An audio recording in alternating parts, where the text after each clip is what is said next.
Thank you all for coming.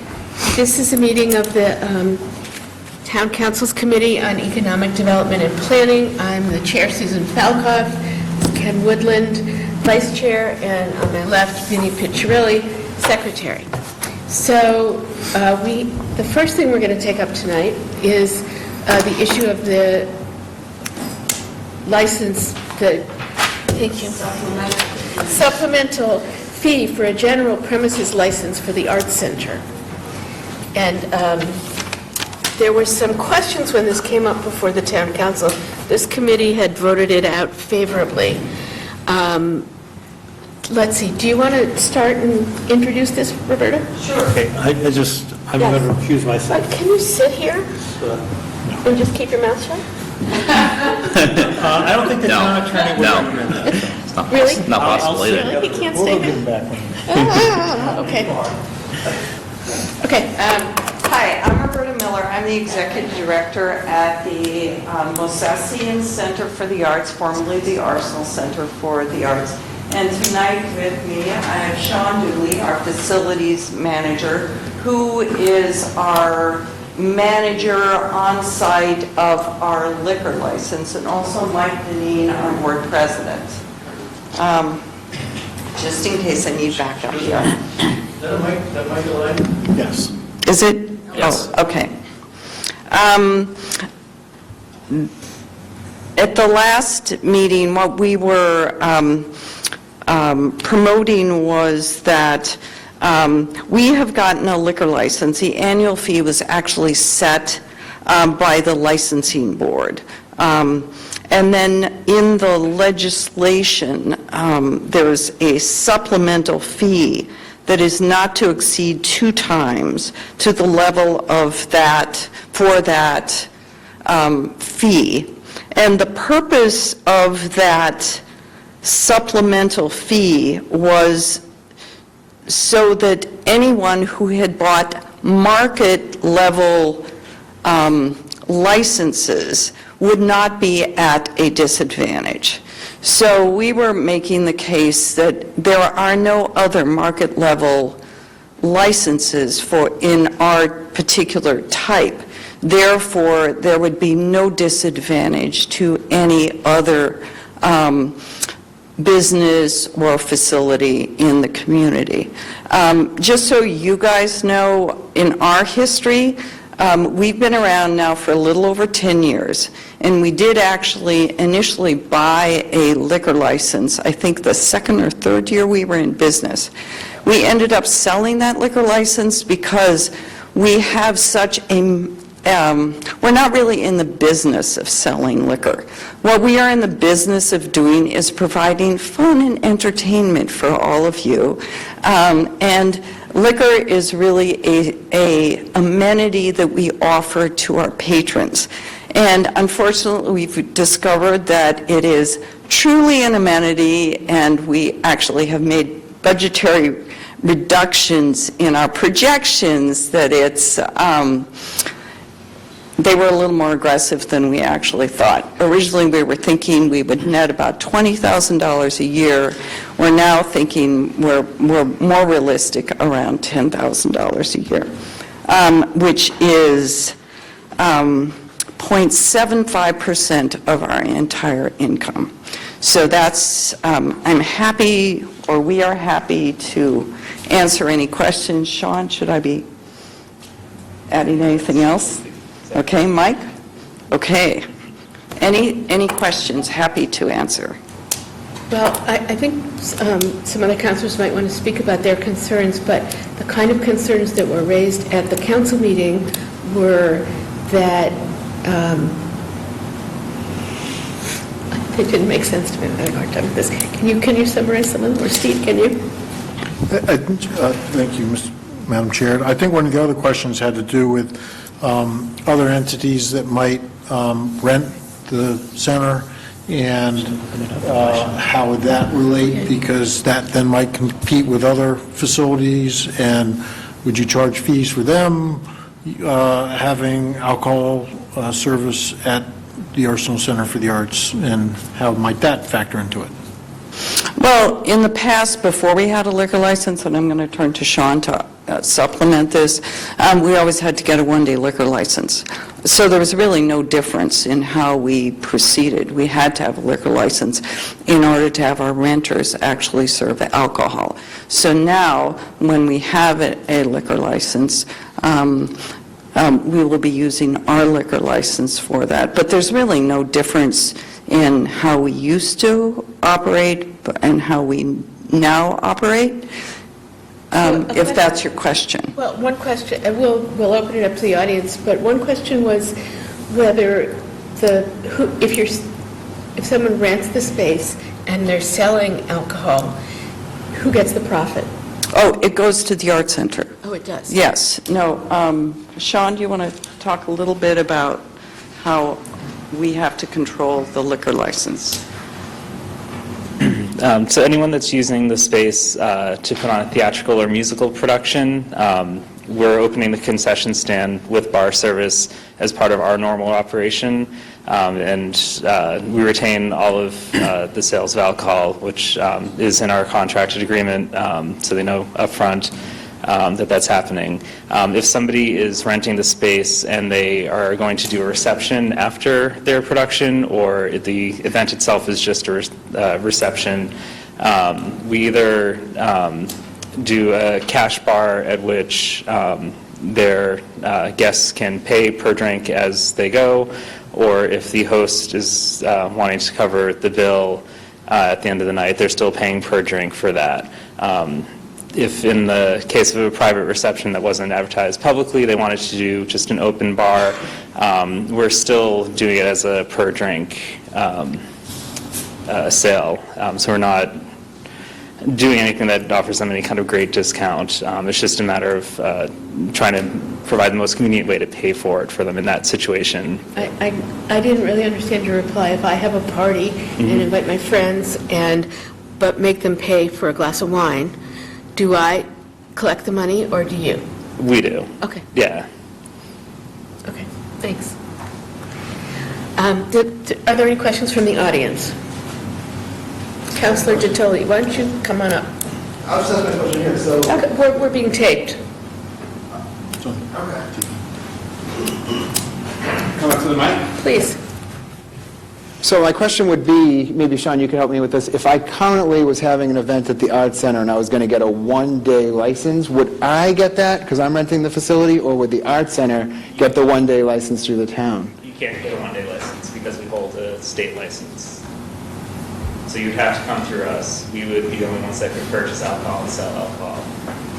Because the state doesn't allow for multiple licenses to be held within the same facility.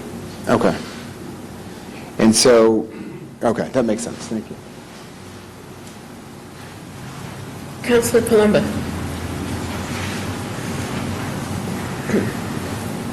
I feel an obligation to say something partially because I think I raised some of the questions at the meeting, and I feel like Councilor President Sedaris was kind enough to have this hearing or bring it to answer those. So the first thing I felt a little bit concerned about, and I'll speak to when I was at that meeting, what I was feeling was that we have already given the Arts Center a substantial advantage because we chose to select to give them one license, which are very limited number of licenses, and we chose to pick them out amongst any other nonprofit organization to receive a license. So I felt like we had, in some ways, done our best to support the Arts Center.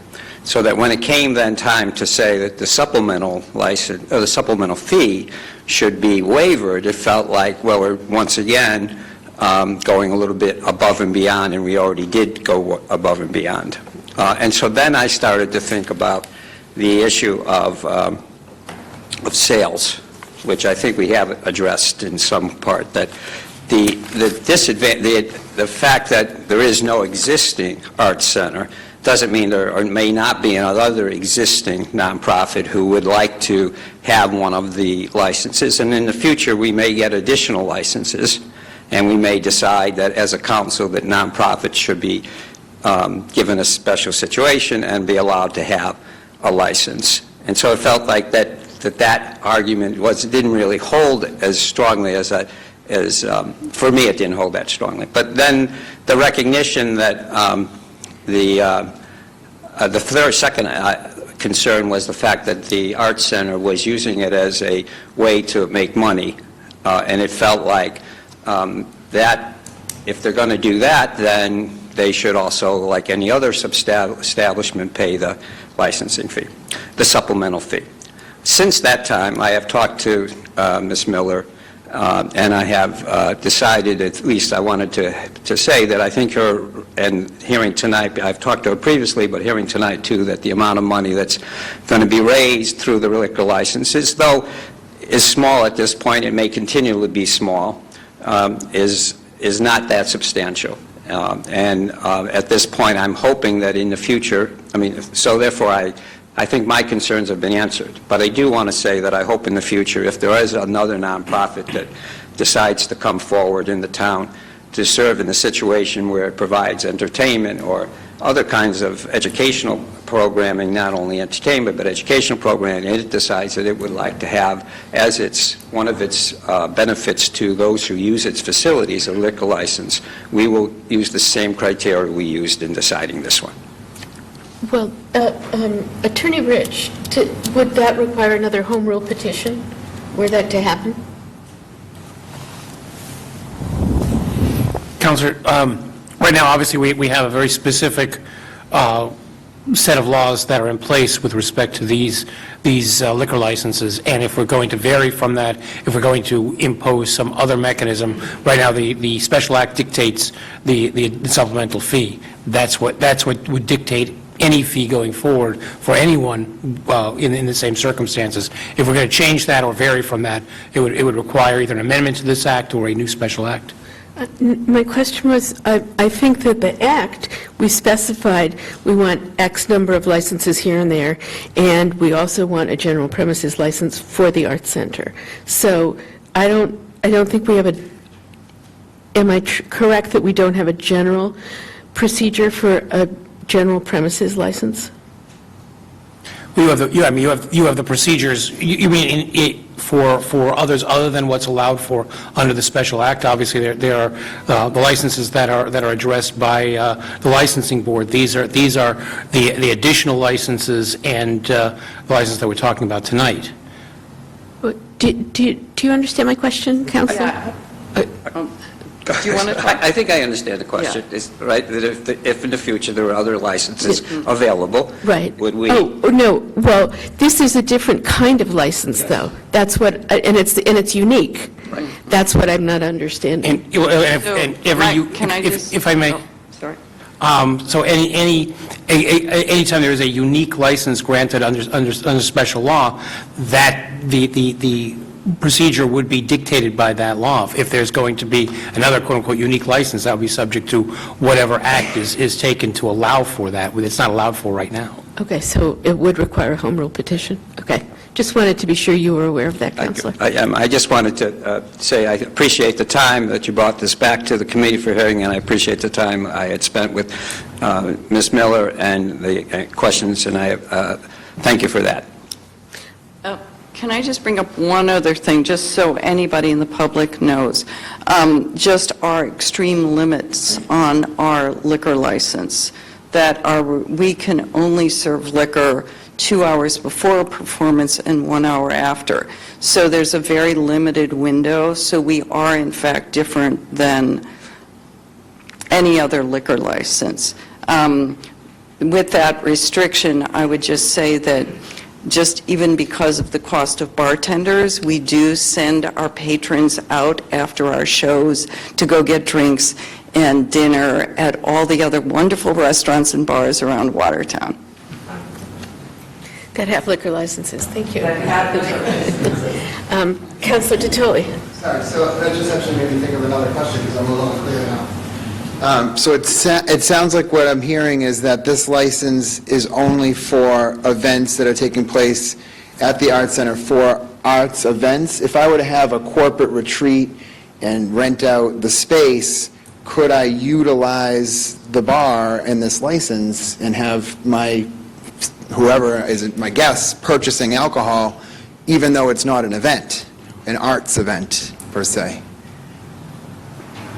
Yes. Sean, do you want to address that? So my understanding of the license was that it was available for us to use for any event that we would normally book in our general operations, which does include corporate events or private citizens that want to rent the space for their own functions as well. I appreciate the clarification, because I think what I'm sort of feeling is that even though this is a nonprofit, this is something that's ultimately utilizing the license for arts events. Really, this could be used for any event, and it could be a revenue driver, and I know you're saying $10,000 to $20,000 as a projection. I'm just wondering if, realistically, this could be used in another way, and it sounds like the answer is yes, is what I'm hearing. Well, I mean, one question I would have is how many such events there are per year. I don't think there's a huge number of them, but your point's well taken. That could change. They could aggressively market them. And I wonder if either of you want to comment, or Attorney Rich would like to comment on that. Well, our mission is really to provide arts events. That's what we do day in, day out.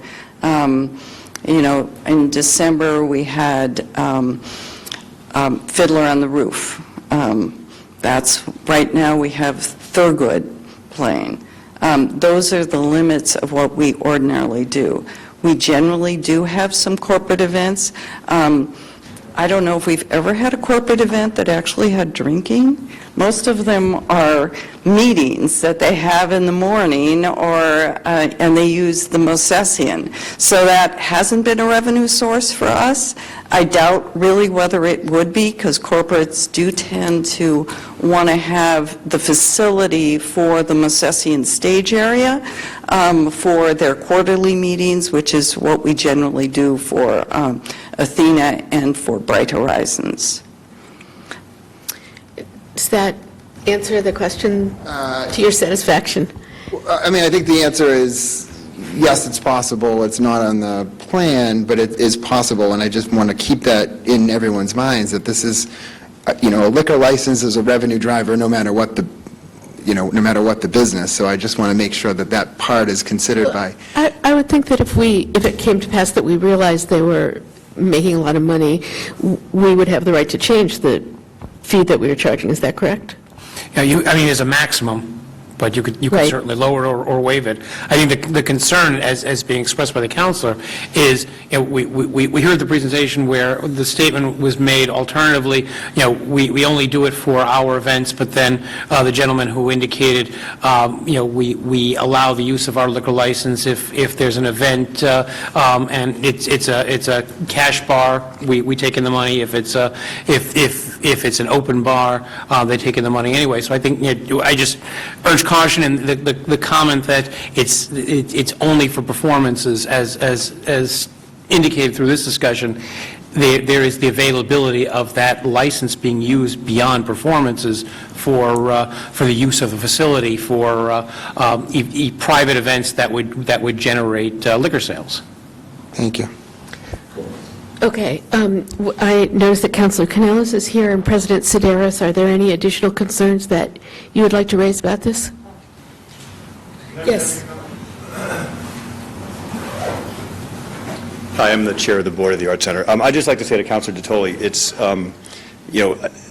while the theoretical possibility exists that we could get into the, corporate party business, that's utterly contrary to our mission, and that's not what we're doing. We just need to generate some revenue where we can, when we can. Basically, the idea is we use the theater during the day. We just invested a tremendous amount of money in a new sound system so that we can easily switch from a new rep performance in the evening to a corporate event during the day with the push of a button, and that allows us to generate income that supports our education and arts programs. So that's our mission. That's what we're doing. So the fact that, could it be used for certain events? Yes, it could, but we're not out there. That's not what we're doing. And if we did get into that business, we should all be held accountable for that. So, thank you. Okay. All right. Any additional comments, questions? Yes, Councilor Canellis. Since you offered. Thank you. For the record, Angie Kunellis, East End Town Councilor. The Arts Center is such a tremendous asset in our community, and it's a not-for-profit. I think we should be doing everything we possibly can to help them sustain what they offer our community, and to be able to offer free tickets for our students in the schools, and to offer other community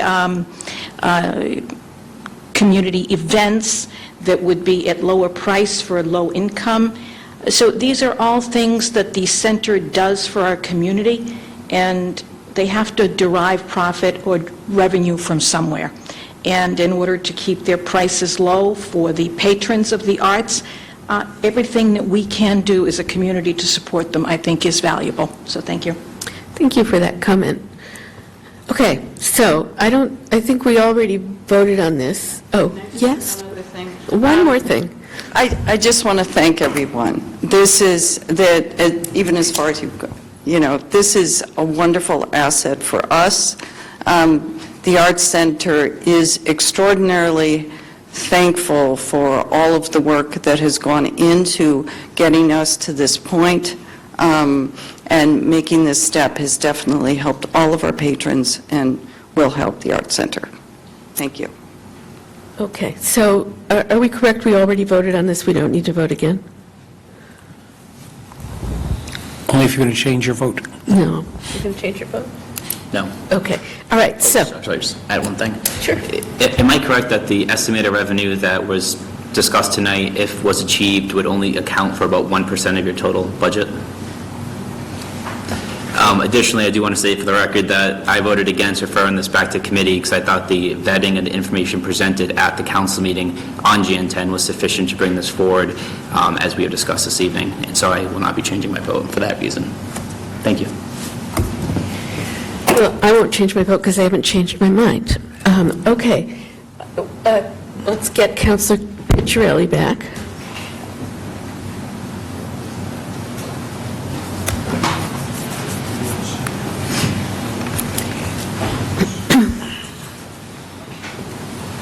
Okay, so now we're here to talk about, we have two applications for medical marijuana clinics in Watertown, and I'm going to turn this over next to the Director of Community Development and Planning, Steve Magoon.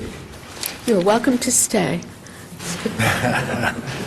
Thank you, Madam Chair. So what we have before us tonight are two requests, and just to give the audience a little bit of background, as we all know, there was a ballot measure that passed that allowed for medical marijuana dispensaries to be located within Massachusetts, and subsequent to that, we passed an amendment to the zoning ordinance which allowed those in certain zones through the special permit process. The state regulations that were promulgated to implement the siting of a medical marijuana dispensary requires that the applicant for such a facility come to the municipality and ask the municipality for either a letter of support or a letter of non-opposition that then they go back to the state with to continue in the process. So that's the first step, and something that is required for the applicant to get from the municipality before it moves forward. If they are successful in getting one of those two letters from the municipality, from the Watertown, they go back to the state, continue with their application process, and then also come back to Watertown for the special permit process, which would go before the, before the Planning Board and the Zoning Board of Appeals for the specific site that they have chosen. So tonight before us, and I'll just make a quick note, Madam Chair, that item number 4, well, never mind, I won't get into that. But I don't think we're going to discuss item number 4 to any great length. But the two... What? And the reason why is because the applicant that was pursuing a site that would require that amendment has decided not to pursue that any longer. So therefore, they are not asking Watertown to amend our ordinance to accommodate that site. So they've withdrawn their request. without their request, we really don't have a need to pursue the zoning amendment. To clarify that for the audience, there was we have in the ordinance, it says you can't have a medical marijuana clinic within 500 feet of a place where children congregate. And there was an applicant that wanted to cite a clinic somewhat closer and wondered if we would change the zoning ordinance, but they appear to have withdrawn their application, so we're not going to address that. So, Okay, thanks. so what we do have before us is two requests. One by Alternative Therapies Group for a site at 36 Arlington Street, and I'll let them talk more about themselves as well as the site. And then NSAJO Holdings for a site at 23 Elm Street. And again, I'll let them speak to their particular application.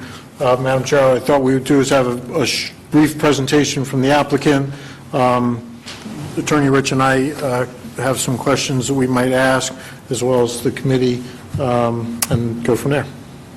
Very good. Okay, so who's on first? So, Alternative therapies, isn't it? yep, 36 Arlington? Or unless you wanted a different order. No, as it appears in the... Okay, we're going to do it as it's on the agenda. Thank you. Thank you, Mr. Magoon, and good evening, ladies and gentlemen. I really appreciate the opportunity to present to you tonight. My name is Chris Edwards. I'm the Executive Director of Alternative Therapies Group, or ATG.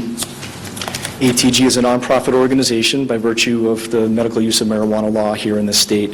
We were formed in 2012. Our mission is to safely cultivate and to dispense medical-grade marijuana to qualified registered patients that have debilitating medical conditions here in Massachusetts. ATG was the very first registered marijuana dispensary in the state. We officially began serving patients at our Salem, Massachusetts dispensary facility in June 2015, and we are now in the process of trying to cite 2 additional dispensary locations around the state. And we feel that our proposed location here at 36 Arlington Street is an ideal location for a number of reasons. ATG has withstood an amazing amount of scrutiny through a very competitive selection process here in Massachusetts. I believe that ATG was selected to operate the very first dispensary for a few reasons. One is that we're fortunate to have a very experienced team with credentials that include PhDs, MDs, MBAs, law enforcement professionals, all very successful and with clean backgrounds. We're transparent. We're willing to meet and work with municipal and community stakeholders and to address their concerns. We forge strong, mutually beneficial relationships with our host communities, as evidenced by speaking with our host communities in Salem and in Amesbury, where we cultivate, and we have very strong references in both of those communities. We work hard and we avoid the drama that has plagued a lot of other applicants over the last few years in this application process. And lastly, I think it's important to note that we're doing this for the right reasons. You know, many members of our team have unfortunately been surrounded by a lot of debilitating illness in their families, including my own. And we share a common belief that when you're facing a debilitating medical condition, you should have every option available to you in a safe and a regulated way, but available and without stigma. So why Watertown? You know, it's really largely about patient access, and Watertown has great access when you factor in the major throughways in this area and the general population and surrounding communities. Our presence here in the community would result in as many as 15 to 18 professional jobs. A handful more would be added in our Amesbury cultivation facility. Our presence here in Watertown would boost commerce in the short term as we build out our facility, and in the long term as we attract patients from surrounding communities, and hopefully they'll spend money here in the town as well. We're a local team. You know, the vast majority of our team all live and work in the greater Boston area. We're born and raised here. We've shoveled the same snow as you and our patients for our whole lives. And the reason we think that's important to mention is that there are a lot of applicants from other states that come here to Massachusetts with a very different philosophy and a different way of doing business. Working with and supporting the efforts of responsible applicants like ATG gives municipalities control over the selection process, and we really hope that Watertown will take the opportunity to do that. Normally, I would be accompanied by our chief medical officer, who would talk about a few things, but actually got pulled into a patient case tonight. He is an active physician, neurologist at Mass General Hospital. So I'll briefly just state opiates is something that we hear about a lot when we're talking about our proposal around the state. And I can tell you confidently that medical use of marijuana is part of the solution. It is not part of the problem. And I can tell you that because every week we hear from patients that are weaning themselves off of opiates successfully using cannabis. It alleviates their short-term withdrawal symptoms, and it becomes a long-term replacement to manage pain and anxiety and other issues that have led them to drug abuse in the first place. Beyond that, I want to open it up for questions. I'm sure you have several, and I'd be happy to answer anything that you have. Sure. Okay. So when we first met and we initially composed a list of things that applicants talked about, that community members talked about, that councilors talked about, of things that we would like to see in these presentations. So I'm just going to kind of run through them and rattle off a bunch of questions on some of the specifics of your project. First would be, with this space, and I don't know if folks know, is 11,000 square feet correct? Yes, the leased portion of the space that we would be taking is 11,000 square feet. However, our proposed footprint for the dispensary would only be about 5,000 square feet of that. It was necessary to take a larger space in order to get the real estate deal done. And how many trips to and from do you anticipate on a daily basis? Patient visits. Yes. So I can tell you that our frame of reference is Salem, where on a very busy day we'll have 200 to 250 transactions in a day over a 9-hour shift. Okay, so you're talking about 10 to maybe 15 visits per hour on average. We would expect that to be actually pretty similar here in Watertown, and we realize that there is a greater population in this area, but there's also a lot greater competition that we think roughly balance that out. And if I may continue, how would you, in your other location in Salem, do you guys do delivery? And if not, do you plan on doing that in Watertown? And how do you go about that? Yeah, so we do not currently deliver. The state requirements for delivery are very extensive and a challenge to execute in a safe way for your staff and in compliance with DPH regulations. It's something that we have not gotten a lot of demand for as well. You have to realize that in the medical program, people that have difficulty in getting around, they can't drive or have ambulatory issues, they can designate a caregiver on their behalf that can come in and purchase medicine for them. And so for those reasons, it's not something we've offered to date. It's something that we might take a look at again in the future, but we don't have immediate plans to do so. And what would be your potential hours of operation? So we're asking for a window of 8 a.m. to 8 p.m. with the understanding that we need to understand the local traffic patterns in a lot more detail before we can really establish the actual operating hours. In other words, we don't intend to be open 8 to 8. We're looking for some flexibility to find the appropriate window, and that's what we did in Salem. The planning board in Salem authorized to be open, I believe, from 8 a.m. to 7 p.m., if I'm not mistaken. And what we found were that the local traffic patterns made the later hours very, very difficult for people to get there. There are traffic issues in Salem. If you've ever tried to get in and out of there, it's no secret that it can be difficult. And so we've found that an earlier close made sense there. We would be embarking on the same sort of analytical process here. We also have to make sure that we're cohabitating nicely with our co-tenants in the building, which operate the Gymit facility, and to try to balance peak times with them. And I just want to mention for the folks that weren't at the last meeting that some of the other pieces that this committee recommended that any applicant bring forward include history of the company, experience in this field, the specific goals, and that's what you touched on in the beginning of your presentation. But just wanted to mention that, and thank you for that. Yeah, of course, and I can go into much greater detail about those things if you wish, but it is all there to you. Do you want to go ahead? Yes, thank you. Thank you for that presentation. So could you talk a little bit more about your medical approach to how marijuana is being used, how your medical staff works with the dispensary, and what kind of, how you tailor what you sell to the treatment of what the needs are of the patients? Yeah, absolutely. So it begins with our staff, all the way up to the board of directors. We have a medically focused team from the top all the way to the bottom. For example, on our board of directors, we have a girl named Tracy Lesser. She has a PhD in molecular oncology and has studied killing cancer cells with cannabis.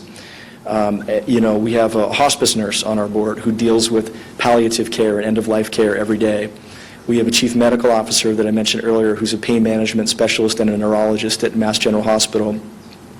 We have a lady named Judy Ronshagen who is 40-plus years as a pharmacist. She sits on a number of policy-making boards in the pharmacy industry. These people have all informed our policies on ensuring that the integrity of our operation, HIPAA compliance, and that we have policies that are consistent with medical establishment. And so there is constant ongoing education with all levels of our staff on those policies and procedures, ensuring that we're being effective and being consistent with our medical SOPs.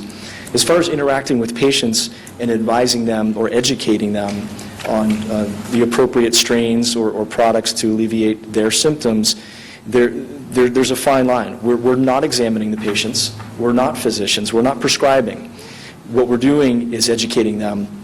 And so it's very important that we always present ourselves as just that, providing anecdotal information that's been gathered from lots of other patients about what generally might be the right product to consider. For example, if a patient came in and said that they're going through chemotherapy and they are nauseous and they can't sleep and they have incredible anxiety about being sick, we might say something like, a lot of patients that are looking to manage those sorts of symptoms would gravitate towards an indica-dominant product. An indica-dominant strain of cannabis generally is a relaxing effect. It can quell nausea. It can help them to rest. It can help to calm anxiety. We would never say, this is for you. We would say, just as I put it, the consensus is that people find that this is helpful. We talk with people about the different methods of ingestion during their patient onboarding process. Every patient that comes in is required to sit through a presentation where we talk about the trade-offs between the different methods of ingestion for cannabis, whether we're talking about an edible or smoking or vaporizing or a topical treatment. We go through all the trade-offs and help them to make an informed decision about what's right. We discourage smoking. We talk about that quite a bit with our patients, and the fact that nobody should be consuming carcinogens.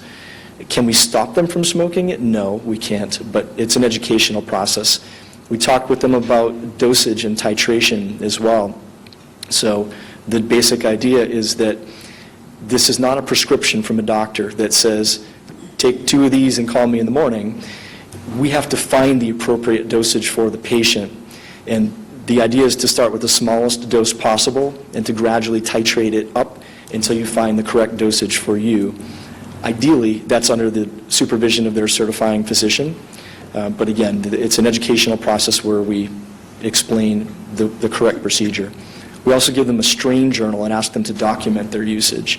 So this is a tool that they can refer back to and see what was the effect when I tried this particular product at this time of day, etc. And so documentation is part of that training. Okay, a couple more. Yes, but before you do, I'd like to check with the attorney and Mr. Magoon about the procedure that we're expecting to follow tonight. what's your understanding of what's going to happen tonight? So my understanding was we were going to pose some questions to the applicant, certainly get some response, raise any concerns that we have, assuming that there may be additional information that this subcommittee would want from the applicants, then schedule another subcommittee meeting for them to come back with some additional presentation before making a recommendation back to the full council. I suppose if you were satisfied with everything here, then you could make that decision tonight, but at least I have some questions that I think might lead you to want some more information. Okay, you want to continue with your questions? Sure. So one of the concerns, obviously, in the community about citing these facilities in Watertown is how it impacts the neighborhood. And as you know, Watertown is very small. Everything, we have commercial properties on top of residential properties, and it's yes, there's a lot jammed in here.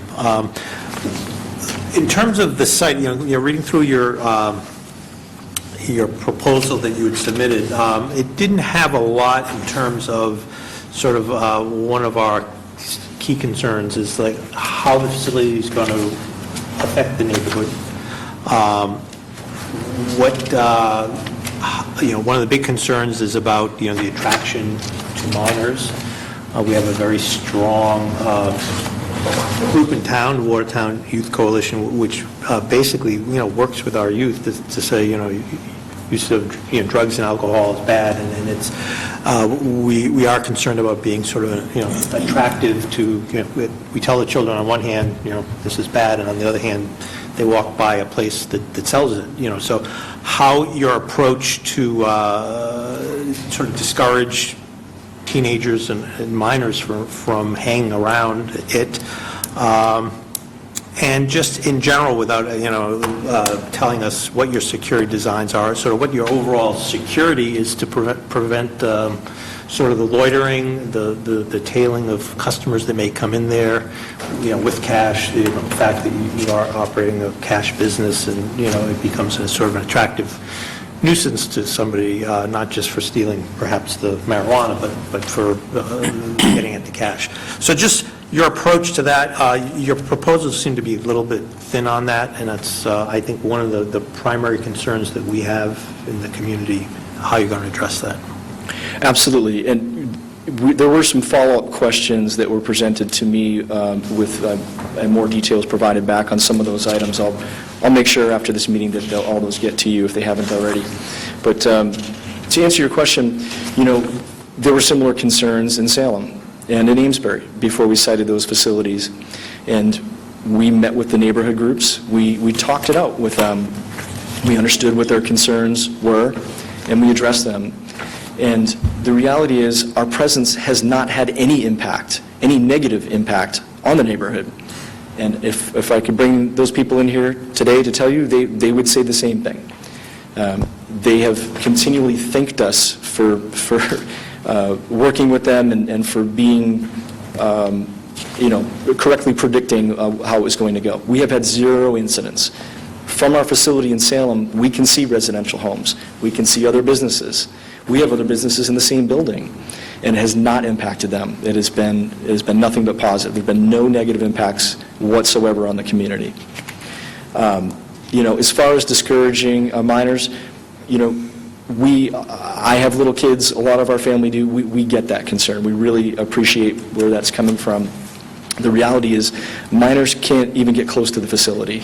We have a security guard that is posted right outside our door, and their job is to police the parking area and to do a cursory review of each patient that's approaching the facility. By cursory review, I mean he's physically looking at their patient identification card issued by the Department of Public Health, as well as their government ID, typically their driver's license, and making sure that they appear to be legitimate. The patient then enters a secure entrance area where we're looking up the patient in the Department of Public Health centralized patient database. And so this eliminates any possibility of counterfeit IDs or sharing of IDs or anything like that.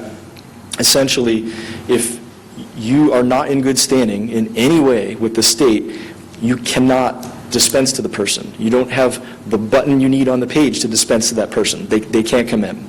So that's how we're addressing it. There is no loitering. This is also an educational process where some knucklehead will show up, right, in the beginning. And then we educate, and pretty soon they stop trying that. Certainly some people tried to get in the beginning that didn't understand how the process works. They weren't registered with the state, and we very politely explained that to them, and pretty soon that dissipates. So it is an educational process, but we're handling it very, very effectively and not seeing any of those incidents at all. Just two more questions, two more topics.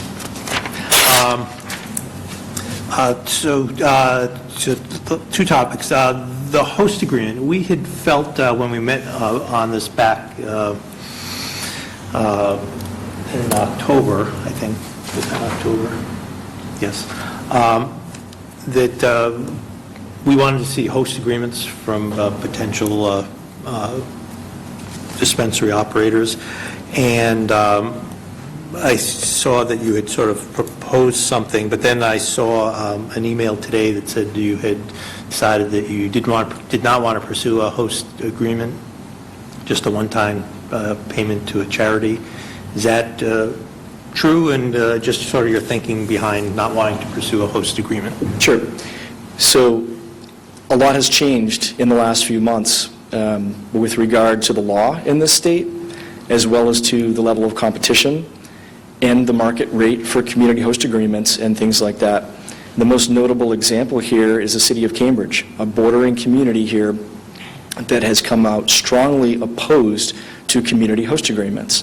I was at some of the council meetings when they deliberated this, and some of the comments that were made were that they acknowledge that the costs of a community host agreement would be directly passed on to patients, and that's not right from a moral perspective. That was expressed by several counselors. That's not morally right, and they disagreed with that approach.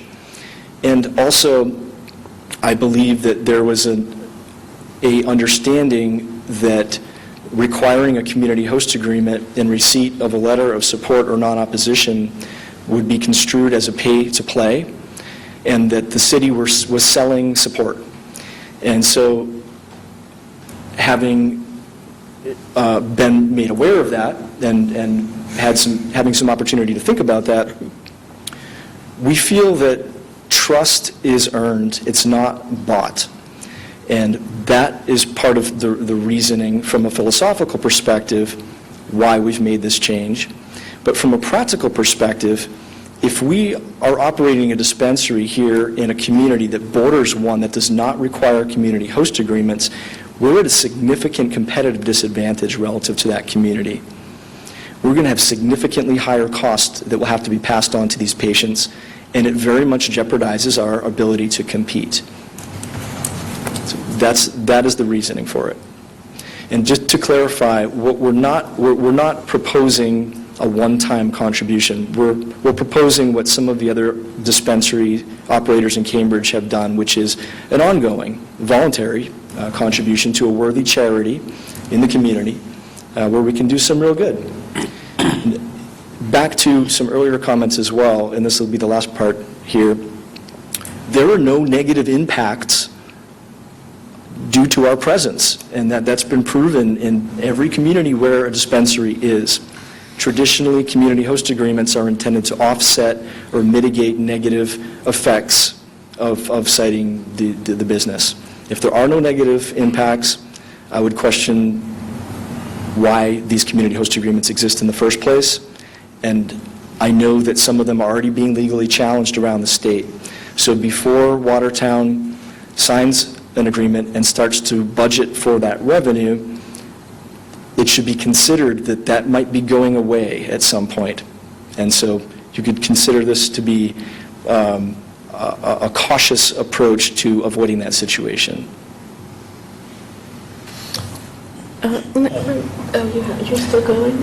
I just had to say that more. So I had just one more Okay. question, and just so you know, we're not here to shake you down for money. That's not our intent. My last question is the issue of recreational marijuana. And again, this was a topic of discussion back in October before the election. Now, question 4 passed.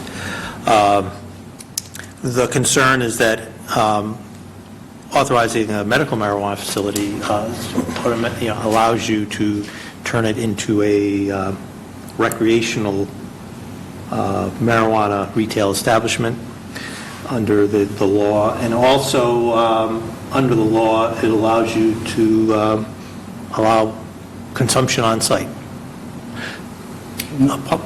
A recreational marijuana facility that sells marijuana would allow consumption on site unless there was a ballot initiative that prohibits that.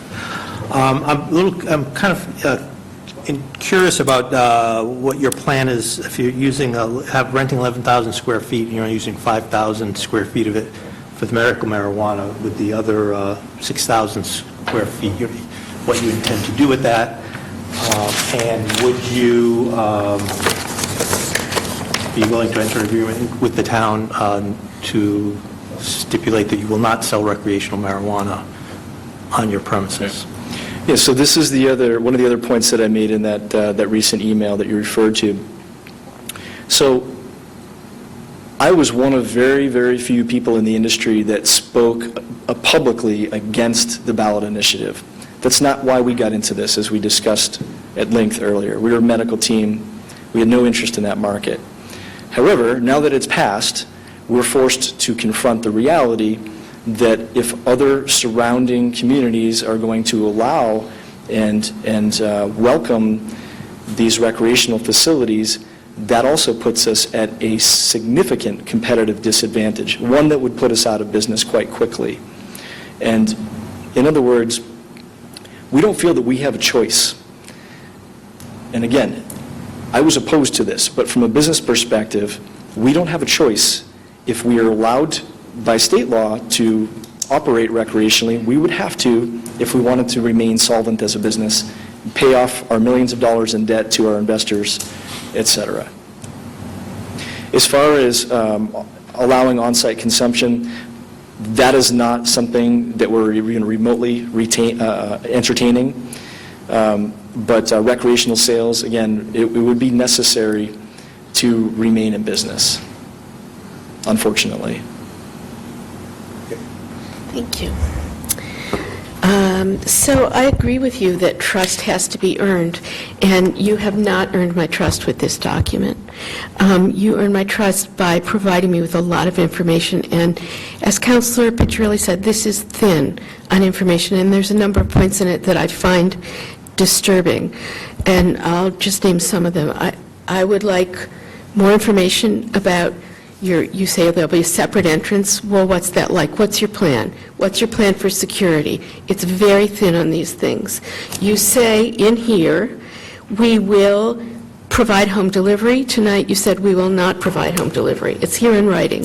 You say we will provide a parking study by the end of January. It's the 31st, and I haven't seen it.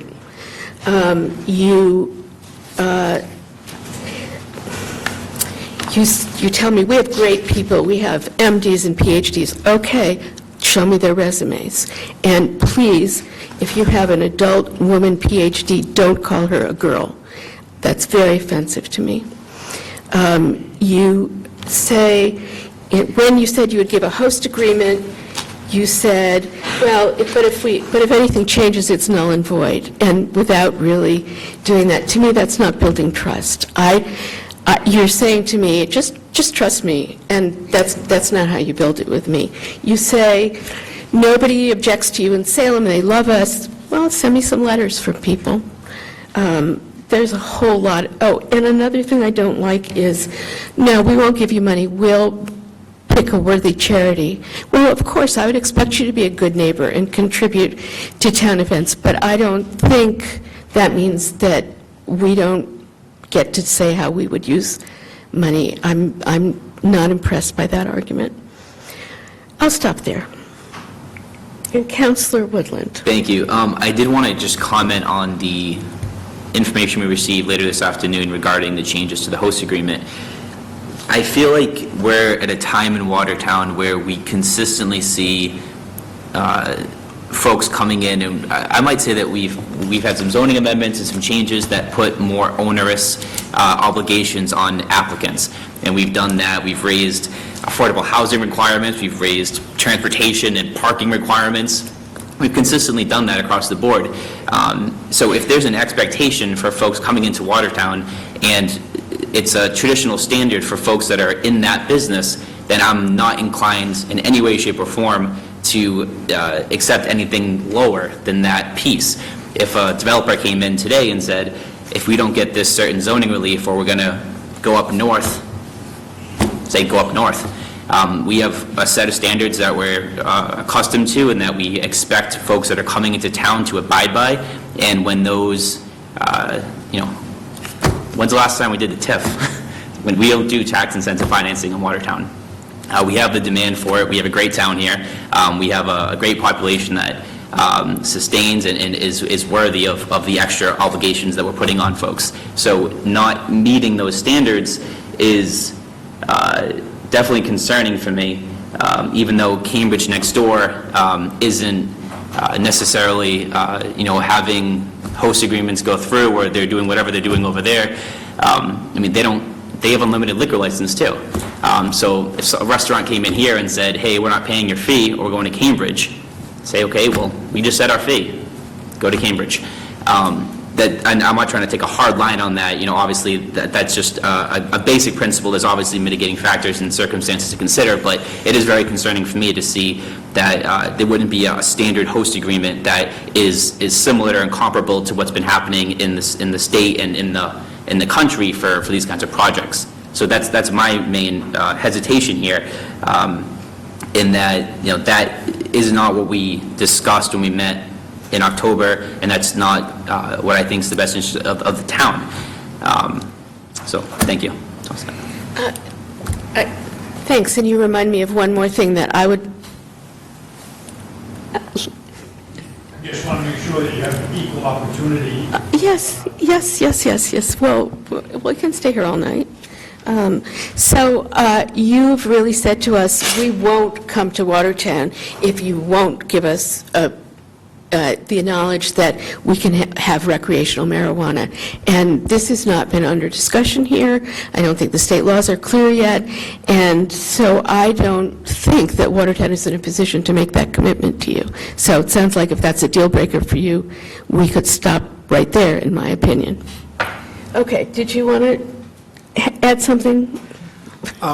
If I could, maybe just a couple things. I think the councilors have addressed most of concerns. One of the things that I've mentioned before to the applicant was that if, in fact, we didn't have a host agreement that dealt with the issue of the potential future of having recreational sales, and the way the ballot measure that was passed that allowed recreational sales to automatically go into an approved medical facility, that we then would need to consider this as a recreational marijuana facility and not just a medical facility. So my concern that you're withdrawing from the idea of the host agreement and some agreement to come back to permit if you decided to go to a recreational sales, then from my perspective, again, I think we would need to consider this as a request for medical and recreational sales. And I think from my perspective, that brings two things into question. One, how is the state eventually going to regulate recreational sales? And we don't really know that now, so we don't know what additional things we would need to consider from the perspective of the state regulations. And secondly, how that would deal with the specifics of the site. One of the things that I think you've heard tonight from the council is a concern about more specifics in terms of your application. One of the things I think that we would need more information about the site plan of the facility, where the parking is for this facility versus the other uses in the building, how the internal layout of the facility is. And I do caution that a little bit because there are, there's a whole other process in terms of a special permit, which I think is important that we not completely deal with everything. But that is, I think, an important aspect of it. One last thing I will mention, you were gracious enough to have some of the officials here from Watertown come up to the facility in Salem and visit it. And one of the issues that I asked you specifically about was the loitering, and you mentioned tonight that it's not an issue, you deal with it. One of the concerns I had visiting the site in Salem was that the security guard that you had there is outside, out front. He had 3 or 4 folding chairs there that was used for people to wait outside the facility for, a ride or something of that nature. And that concerned me for 2 reasons. One, because it is loitering out front of the building. Maybe it's for obviously a specific purpose, but I think it also gives it a much different feel in terms of the presence that it presents of, people kind of sitting around out in the front of the facility. So that was the last item I will put out on the table.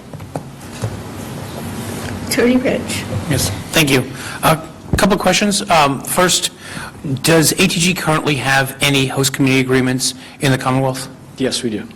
Could you, for the committee's purposes, could you list what host community agreements you currently have? Sure. We have a community host agreement with our cultivation town of Amesbury.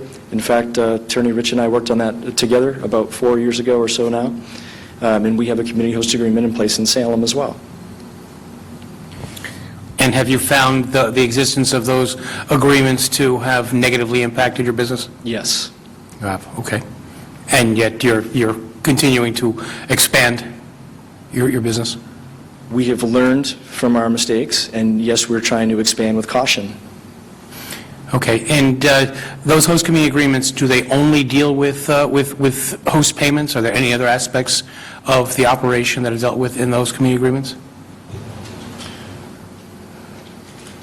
I ask that because from the presentation, you made it seem that a host community agreement is simply a mechanism for payment to the town of mitigation costs. And I would just point out that one of the intents of the host community agreement is to determine kind of the operational framework, including issues such as taxation in terms of future use of the site and any other considerations. And I believe those are incorporated into the other host community agreements that you've entered into.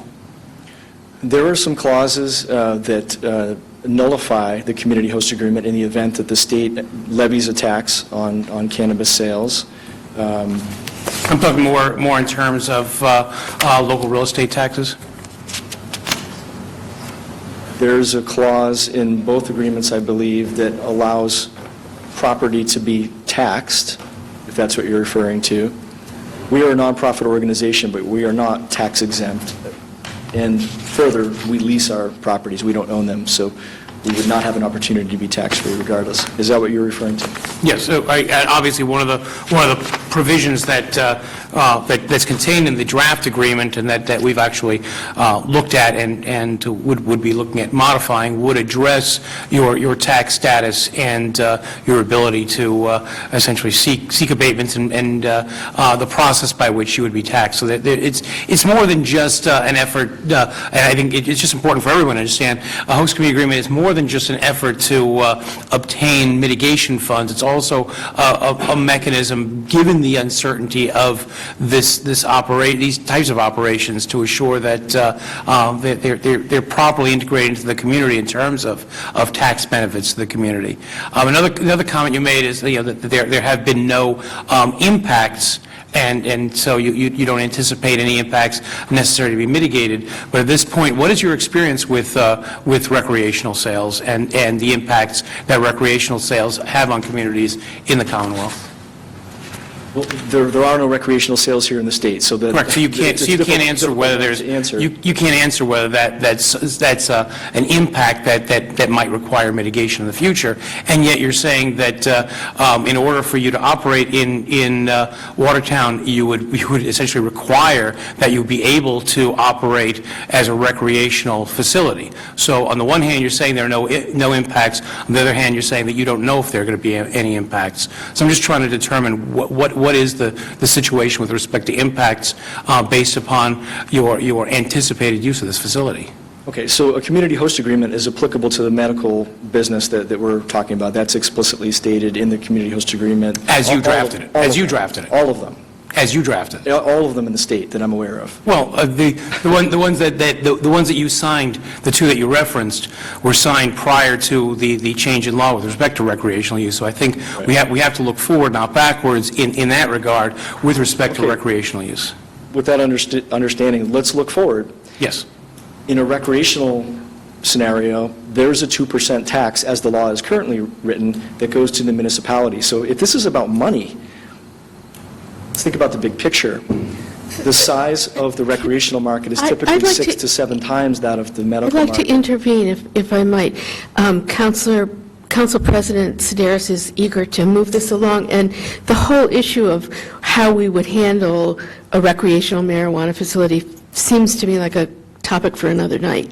The only reason, Madam Chair, the reason I interject that is because, as you know, once a letter of support or non-opposition is issued and the facility moves forward, they will have the benefit of being able to obtain the recreational license, whether or not the town is in agreement with that. And so this is really the only time that you'll be able to address that issue under the current regulations. As I said to Mr. Edwards, if a condition of getting this medical license is that we have to allow a recreational facility, my feeling is that as a town, we're not ready to make that commitment. But I think the concern is that's an issue that would come before the entire council, so I thought it would be appropriate to flesh that out. But it's your meeting, you could certainly rein back that discussion for another day. Yeah, we can have that talk at another date. Madam Chair, do you mind if I just clarify something? I'm being misquoted a little bit. I want to just clarify. We're not saying that we must be able to sell recreationally. What we're saying, and I'll give you the context here, initially we were asked to sign an agreement, potentially as part of the community host agreement, that said even if state law allows us to sell recreationally, we voluntarily will not do that. And what I'm saying...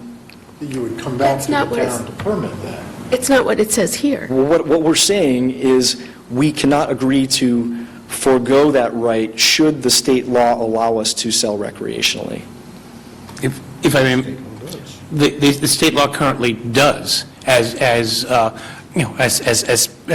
passed by the voters.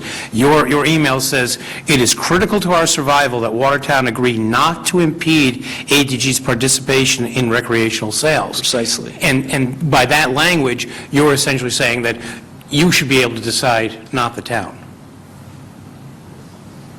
Yes, that's right. Okay, so we would like to be able to decide. Councilor Woodland. Thank you. Just a quick comment. I think there's obviously from the comments here that there's probably a little bit of work that we need to do with our council and community development and planning in terms of the hostage agreement, loitering policy, site plan, parking, a little additional details in the packet here. But I do want to say that, after learning about the company these last couple of meetings, that you guys have a great message, that you guys are in it for the right reasons, and that what you're doing and how you're doing it, I think, is a definite benefit for the state. And I think if we were able to overcome some of these issues, that you'd be a great contributor in Watertown. I don't want to lose that message. I feel like we're getting really bogged down in a lot of the details, but I just want to say overall that that motivation of your company is very good. So, thank you. I'd like to clarify something. You have not presented to us before, is that correct? No, not. I did research on it. Oh, okay. Yeah. This is through your own independent research. Yes, thank you. Okay, I thought you were maybe confused with the person who had withdrawn an application. Okay. I think we're ready to move on. Thank you. Thank you all very much. Thank you.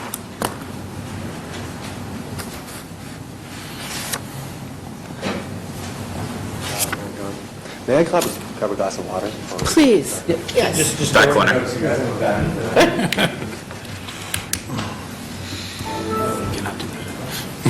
No, you cannot. Yeah, I'm sorry. Does anybody, if anybody in the audience has any burning questions or comments at this point, raise your hand. If you don't, let's move on. I have a question. You talk about Salem, you talk about Watertown, they're two different towns. How many times have the police, sorry. My name is Harry Bastide, and I have a property in Yukon Ave in Watertown. As I said, the Salem and Watertown are two different towns. How many times have the police been called out to your facility in Salem? Twice. Twice. Once. To the microphone. Twice. One time due to an accidental pressing of a panic button by a new staff member who didn't understand that the police would be coming. Okay. And the second one was due to an attempted break-in the building, to another part of the building, not our part of the building, and our cameras captured the break-in attempts, and we provided the video to the police. Okay. And you said that the people that invest, you say you're a non-profit, but you say the people that put up money expect to have a return on their investment. What is the return expected in the next 4 to 5 years? Well, so yeah, we're a nonprofit organization. There's no equity. Nobody owns a nonprofit, and so the only way we can raise money is through debt financing. And so we sold bonds essentially, and interest-bearing bonds to our investors. And so You want to come close to the I microphone? actually don't expect there to be a return over the coming years because we're in the process of paying those bonds off. Plus expanding. Yes. Okay. And the other thing is, like, Watertown is a lovely town. I've loved Watertown for many years. And we have a rehab centre down in St. John's Church where we have people that are recovering from drugs, from alcohol. I happen to be on the Methodist board on this town, and we've put a lot of effort into it. And I think it's up to the council to decide on it. But as a community, we have changed a lot here in the last 10 years for the better. I love walking by the river.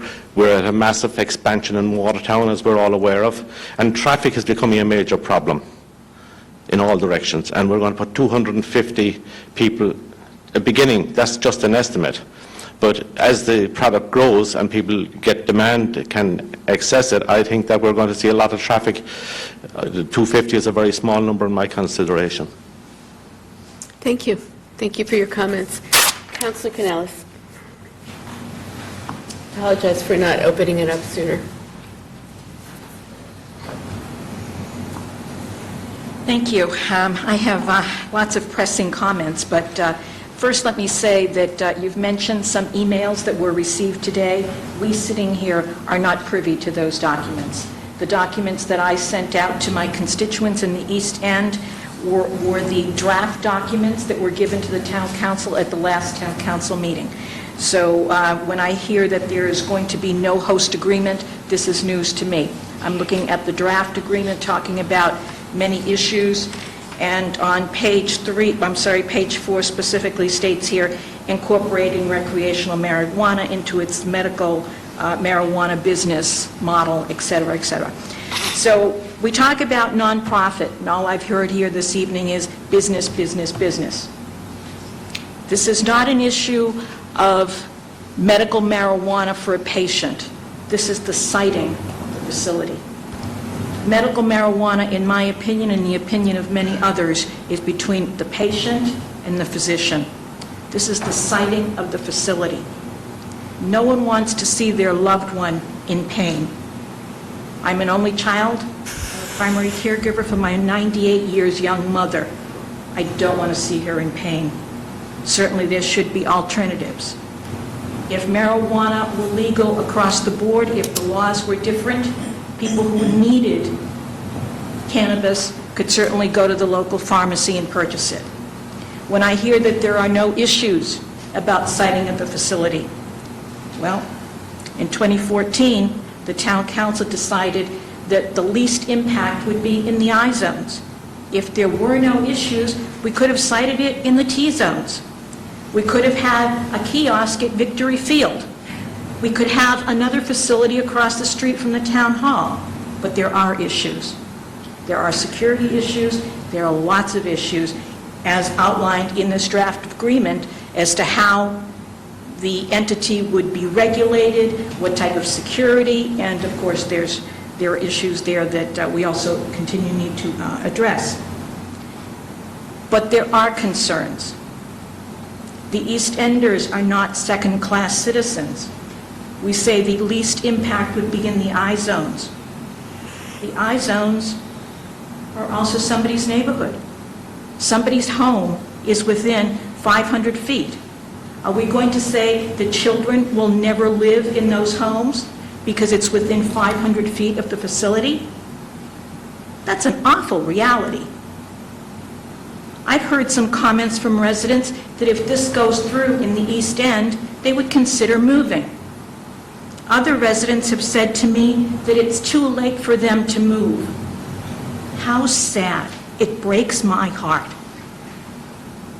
I did not vote in 2014 to site these facilities in the I-zone exactly for these reasons. It's somebody's home. These are not the I-zones of 50 years ago. These are the I-zones of 2017, when these homes are very valuable assets. People have resided here for generations. These are family homes. Okay, thank you for that finished. comment. Okay, if you could try to quickly wrap it up. I speak for my constituents here. Okay, that's fine, I've and also been told by other residents who are frequent travelers, this is not the ideal location to site next to a hotel. Both of these sites, and I'm speaking for both of these sites abut the new hotel. Is this appropriate? Other people who are travelers feel that this is not the right location. The East End is not the right location. It takes a majority vote of the sitting town council not to issue the letter of support. And I strongly urge my colleagues not to issue it for these reasons. We are not second-class citizens. Thank you. I would like to thank you for that comment and also say that you're right about the email. It was, I think, hard for me as a committee member to get a last-minute email that was very substantive as well. And I would have appreciated more notice and a chance to look it over. Okay. We okay to move on? Yes. Quickly? I know you want to move on, but I just want to wait till this gentleman spoke. But I just want to say a couple of things, and I'll make it quick. I live at 81 Arlington Street, and I can see the building at 36. But I do want to actually make a comment and maybe ask these gentlemen to address certain things as well. Coming from a different aspect, the citizens of Watertown really have not been educated on the type of product that's going to be dispensed, I mean in detail. I've worked for a medical device manufacturing company for 27 years. When we want to market a product, we put out a 510K, has to be approved by the FDA. We have to show safety and efficacy, and we know what's going into those products. We know how they're dispensed. There's a whole method. We don't really know what happens here. Who is the entity, the governing body? Who's the notified body? Who checks on these people? Are they audited by the Department of Public Health? I know that the DPH has certain guidelines for them. So I don't know, the residents don't know any of that, and yet we're contemplating putting in not one, but 2 facilities in Watertown. So I agree with Angie. It's not about whether or not a dispensary should exist, it's whether it should exist here. And to even consider the 2 locations of Arlington and Elm Street, I think is a mistake. The buildings, first of all, they're back-to-back, so you're talking about a high concentration of an industry we don't know anything about. The buildings, they're adjacent to the new hotel, as Andy said. They're located next to a major intersection to the entrance of our very town from the Brighton area. There's a daycare center located on Elm Street, and Philippello Park is in plain view of the Arlington Street location. The residents of the immediate area were very pleased when the dump at the end of Clarendon Street was finally gone and Philippello Park was redone. We looked at it as the possible beginning of that area becoming gentrified. We then had a daycare center open on Elm Street, another nice, quiet, family-oriented business. And what's going to happen to that existing business? If families find out that there's marijuana, whether it's medical or not, are they going to choose to find another facility? So are you impacting other businesses that already exist in that area? And we have no idea how many people are going to frequent the facilities on a daily basis. And is that what we really want for Watertown? All of the recent growth has been to promote a transient lifestyle. It's apartment buildings everywhere in Watertown. And now we want to welcome more businesses that cater to a particular population, not a business where Watertown families are going to go to and bring their kids for a day of fun. And the very nature of the business lends itself to the fact that the facilities really should be located in an industrial park or areas on the outskirts of a town where people can get off the highway, go buy your goods, and you leave. You're not in a community, a congested area. And public safety is also a concern. More vehicles in an already overburdened area, bringing more drugs into the town, even though it's for medicinal purposes. We spent time and money last year on a major campaign for an end the stigma, and yet we're sending a message to the youth that it's okay to have marijuana in our town. So this also is getting to be a long comment. It looks like it's written out. If you'd like to give it to us, we can attach it to the minutes. That's fine. I just wanted to say that I don't think that that's the best area for something like this, and I think that we should have more information, actually, about what they do and how they do it. Okay, thanks. Maybe this is an appropriate time, before you begin, to read a message that someone asked me to read into the record tonight. This is from resident Sally Blyberg, who said she couldn't attend tonight, but quote, "I would like to voice my support for the siting of 2 dispensaries on Elm Street and on Arlington Street in Watertown, both in my neighborhood. Both are located in areas that have a low resident-to-business ratio. Both allow for easy parking.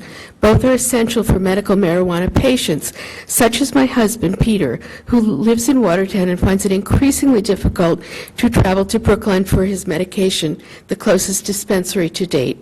I urge the approval of both dispensaries in order to have this, that's HALVE, cut in half the stress of traffic at either site. Please accept this email as part of community input from Sally Blyberg, 125 Coolidge Avenue." Okay.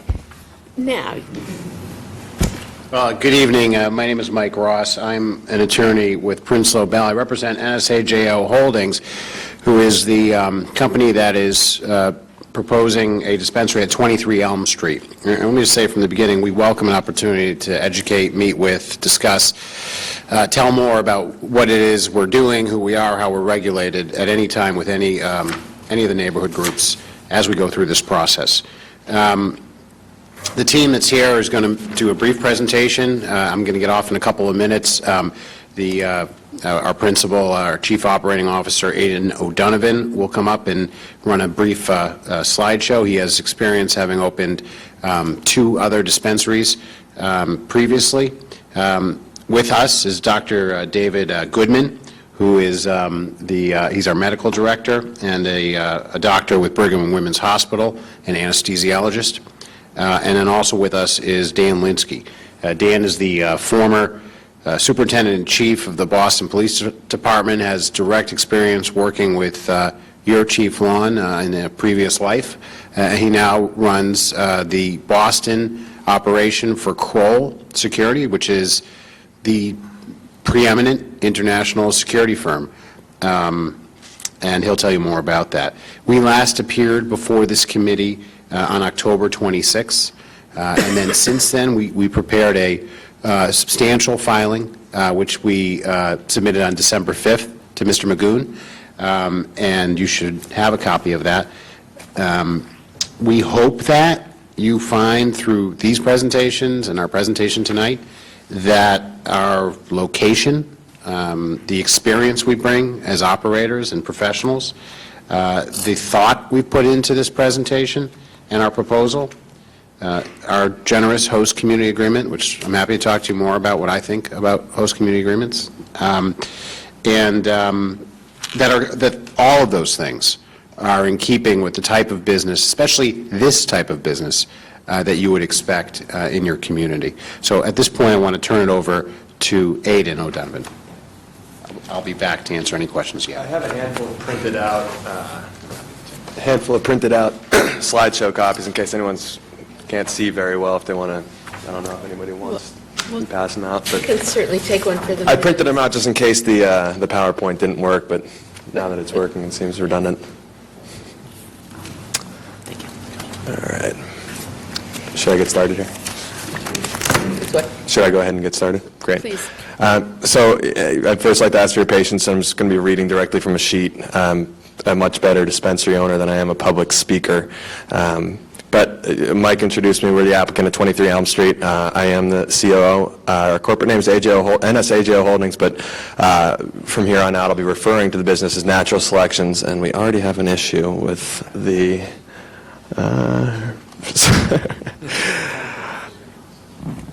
Natural Selections is our DBA. All right, just give me 1 second here. So we were planning on a longer presentation, but we had to abbreviate to fit into this brief window. So bear with me if it feels like I'm talking fast or rushing a little bit. And of course, feel free to Calm down. feel free to stop me if I have any, if I'm going too fast or if you have any questions. So. Again, everything I'm discussing here is laid out in far more elaborate detail in the submitted materials, so I urge you to take a look, take the time to read through those documents at your own convenience, and that goes for everybody else here as well. As I mentioned, I'm the COO for Natural Selections. I grew up in Newton, right down the street, right off of 2 houses in from Watertown Street. I know the area well. I got my driver's license at the RMV there. I have family all over the area, but I've actually been living in Colorado for the past 8 years, where I began working in the new medical marijuana industry there in 2009. For the past 2 years, I've owned and operated my own dispensary, Natural Selections, in North Glen, Colorado, which is a north suburb of Denver, and I'm extremely proud of everything we've accomplished there. I'm currently in the midst of a negotiation to sell the Colorado business, and I'm planning on moving back to Massachusetts full-time this April, which I'm very excited about. So this is a photograph, just a real quick photograph of our dispensary interior, which, as you can see, kind of resembles a high-end retail outlet or perhaps a well-furnished doctor's office. We really take seriously the atmosphere that we're creating in order to ensure the most safe, comfortable, and relaxing experience for our patients, many of whom are not used to purchasing medical marijuana legally, or maybe in there for the first time. All right. So, I imagine that any applicant before you is planning on complying with the regulations set forth by the Department of Public Health. I'm proud to say that our company currently, out in Colorado, achieves the same objectives we're striving to replicate here, which include, among other things, everything that you're seeing, just to save time. Consistency and quality control is very important. It's wicked important for patients to know exactly what they're getting and make sure that they're getting the same thing every time, and that's accurately dosed. Over the past several years, we've allotted plenty of time for our grow team at our cultivation site, which is in Boulder, Colorado, to focus not just on cultivating medical marijuana, but on research and development and doing side-by-side comparisons with control variables, strictly adhering to the scientific method and approaching it like a medical research team might approach it. And we're excited to bring all the knowledge that we've comprised, that we've accumulated over the years with us here. So, a quick moment to introduce you to our team. I won't spend too much time on some of the board members, but you can find more on their bios in the submitted filings. But I would like to introduce Dr. Goodman, real quick. Just say a few words about who you are and what's your background. Hello, everybody. David Goodman, trained Brigham and Women's, local, live in Newton. But yeah, I'd be there for quality assurance and increasing the safety. And like you said, as you alluded to, there's not a lot of research out there yet that's really, double-blinded and quality studies, but I'd be able to help assess those as they're coming out and make it safer. Keep it short and sweet there. Just kind of trying to, so we got a lot of slides here. Again, I'm not going to go into too much detail, but know that we've done a tremendous amount of research and feel very confident in our financial projections. You'll find them in the appendices in our filing as they pertain to medical card holders in the local area. Again, these numbers and precise explanations are in the filing, but, the region is defined as a 5-mile radius surrounding the proposed medical marijuana treatment center, which includes Cambridge, Alston, Brighton, Belmont, Newton, and I think we'd be pulling in business from some of those areas as well.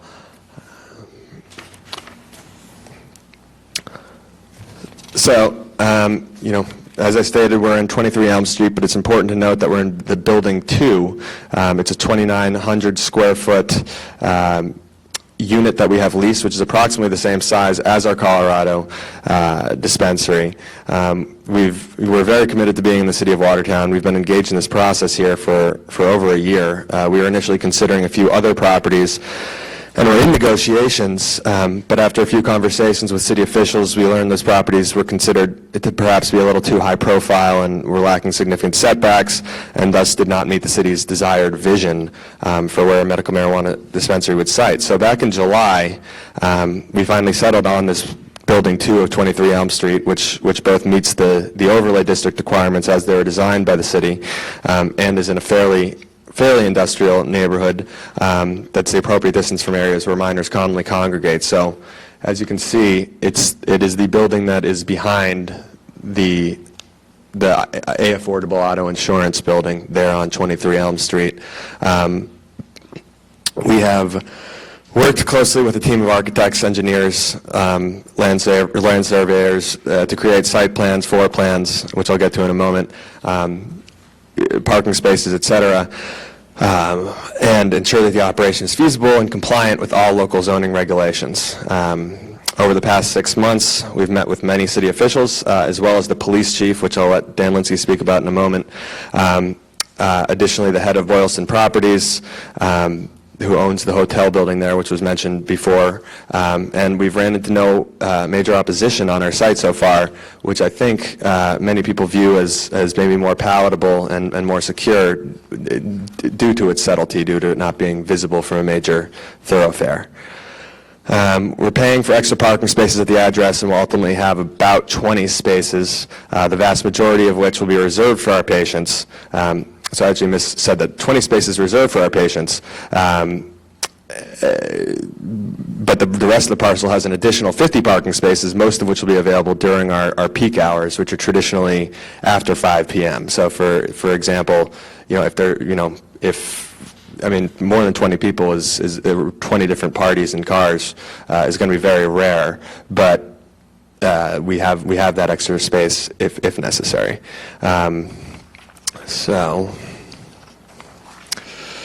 I'm now going to introduce Dan Linsky, who Mike mentioned earlier. I'm incredibly proud to have him on the team. He's going to discuss some of the security measures real quick for you. Thank you, Aiden. I vividly remember the first day I came to Watertown. It was April 19th, 2013, and I brought 2,000 members of the Boston Police Department and regional police departments, and we had an amazing life experience together. I stood with, I believe Chief DeVoe was with me, I stood with a bunch of police chiefs in Beacon Hill when we voted and requested the voters not vote for medical marijuana. I was opposed to it. I voted no on question 4 and encouraged my kids to do so as well. I didn't support it. That being said, I work for Kroll, and our board has made a business decision that if well-vetted customers come our way, our job is to provide security services to them. I also have an obligation to you and to your town. I worked shoulder to shoulder with Chief Lon on a number of occasions, and the first thing when this team decided that they were going to look at Watertown, we did was go over and meet with the chief and find out, is this a place that works? Is this any concerns? Is there any thoughts or ideas? How can we make sure this is the safest place around? I have a 30-year reputation in law enforcement, and this does impact neighborhoods. It does impact communities. I lived the methadone mile in Boston, where 2 methadone clinics had people who were dosing on site and then coming out and exchanging pills. My name is not going to be attached to anything like that. We will have concentric circles of security around this facility. One of the reasons I like it is because it's off-site. You can't see it from the street. It gives me the ability to set security up right as you come onto the driveway, right as you approach the building. We're going to have, I've offered to the chief, if he would accept it, a technology called Mutual Link, where our cameras that we're going to be looking at the outside of the building, the inside of the building, all operations of that building will be accessible to Watertown PD with the switch of a button, where the dispatcher could watch it, where if the technology is present in Watertown Cruises, it can be pushed to the MDT of the police car. Everyone has to comply with the state regulations, and we certainly will not comply with the state regulations. We will exceed the state regulations. We will make sure that the impact of this facility does not impact the quality of life of the neighborhood. That's my job. When I was in community meetings in the city of Boston, when people would say, what are you going to do about it, how are you going to fix the problem, I would put my resources to bear, and then I would give out my cell phone number and say, if a problem occurs, I want a person to be told. Having good security plans are great, and we will have them. We do have them. I brought one of our Kroll experts up to do the physical security outline, the access controls, the alarms, the backup systems, our windows, our roof structure to secure the facility. We'll have 24-hour armed protection inside the facility. We'll have people looking at the outside to make sure there is no loitering. Any individuals who don't act appropriately, there'll be immediate notification to Watertown Police Department. I take this very seriously, that we're coming into a neighborhood, and we want to make sure that we're the best possible in this business, ability to do our job, which is to help patients. And I did have a change of heart when I took care of my neighbor after retiring from the police department, who was a stage 4 cancer victim and very tragically wasted away in a painful manner, which I think was unnecessary. I'll be going to sit down and shut up, and I'll be willing to come up and answer any questions you might have. And again, any of the neighbors, community members, I think if we go forward in this, the next thing we should do is to do a community meeting identifying what we do, how we do it, why we do it, and how the neighbors want us to do it in the most efficient and effective manner that doesn't impact the community. Thank you.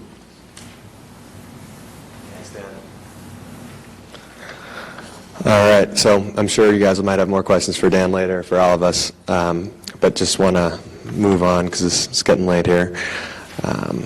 Dan went over that. So, here is the proposed floor plan as well as comprehensive security diagram.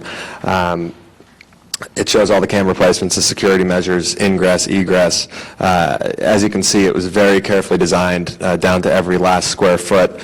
Includes a secure check-in window or reception, waiting area, patient consultation office, large sales floor, management offices, a secure safe, an inventory room, each of which are explained concisely in the filed materials. So, as the last applicant mentioned, preventing diversion is important. The majority of theft and pilferage in the cannabis industry comes from employees, so it's incredibly important to create a strong employee culture to prevent that from happening. I am proud to say that this has not been an issue at our Colorado dispensary, as well as to say that we've not had any issues with security or break-ins to date due to our state-of-the-art security systems, I'd like to think. All right. So this is just a picture from our ribbon cutting ceremony when we first opened with our store managers, as well as I think that's 7 of the 9 city council members of North Glen, Colorado, as well. Can't resist commenting that you look different in Massachusetts. I had let my hair go for a little bit at that point, but I didn't have any public hearings to give. It was we actually didn't have a ribbon cutting. It was several months after we opened, because we opened in February, so it got delayed. But anyways, moving on. We currently use a system called Flow Hub. We used to use a system called MJ Freeway, which was very big in the industry, but they recently were, all their servers were compromised. So we switched over to a system called Flow Hub, which is incredibly comprehensive and tracks every plant and gram of cannabis via a barcode system, and are planning on using the same software as well as the same chain of custody procedures here in Massachusetts. The system is also used at our cultivation site, which is in Boulder, Colorado, as well as our old cultivation site that we sold, which is in Denver, Colorado. And will be similar to the one used at our Massachusetts cultivation facility, which is located in Fitchburg, which has already achieved local approval. We have the letter of non-opposition there, and we anticipate being ready with product this summer, ready to plant. So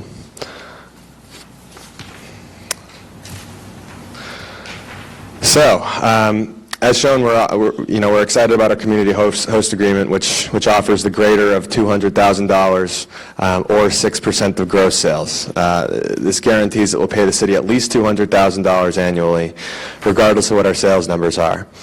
We're also committed to setting aside an additional $100,000 annually for offsets, so those two items could be looked at separately. So if for example, if the city, determined there to be $70,000 in offsets, that would come out of that $100K fund, and the $200,000 would still go to the city, or 6% if the 6% was more, which they could then apply to a a charity or school system.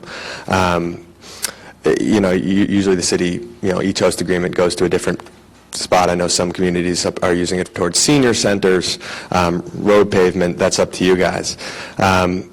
We're extremely confident that the 6% will lead to annual payments of over $200,000. We chose this number not randomly, but because it's actually the same amount that we pay to the city of North Glen in Colorado, and currently tracks to come closer to $300,000 annually.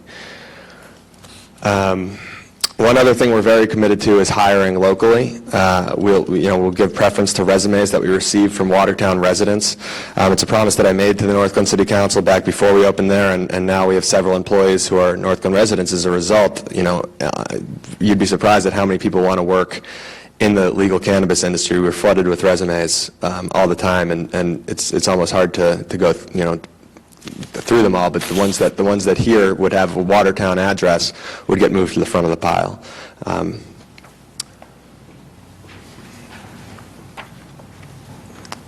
So in addition to the community host agreement, we're also very committed to being involved in local charities.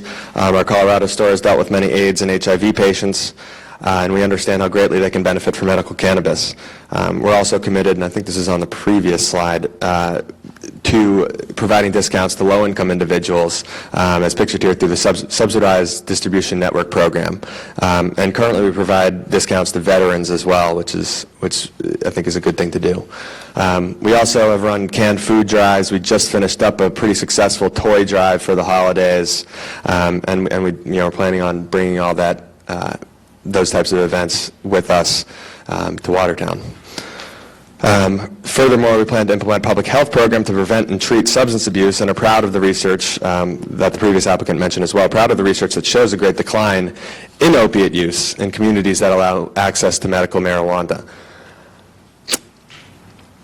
And finally, we'd like to sit down with each of you guys individually to discuss, what other charities we can get involved in, charities that are near and dear to your heart, local charities that we might not be aware of, because I'm sure there's, plenty of those around here as well. So this just shows the host agreement with you can have a look at that. So before wrapping up, I'd also like to reemphasize a point that I've always made regarding the siting of dispensaries in any community, which is that, I think each application being considered on its own merit is important, and you guys decided to do that before. I don't know much about Alternative Therapies Group, but I'm not opposed to other competitors in the area. I think it's ultimately good for the patient. I like to say, if you're looking at it from the perspective of question 3, a Walgreens and a CVS near one another is usually deemed acceptable. If you're looking at it from the perspective of question 4, which Watertown voters also overwhelmingly approved, liquor licenses near one another are not rare either. I'm fully confident that we can handle the demand on our own. But, I firmly believe that competition, only benefits the patients and the city in the long run.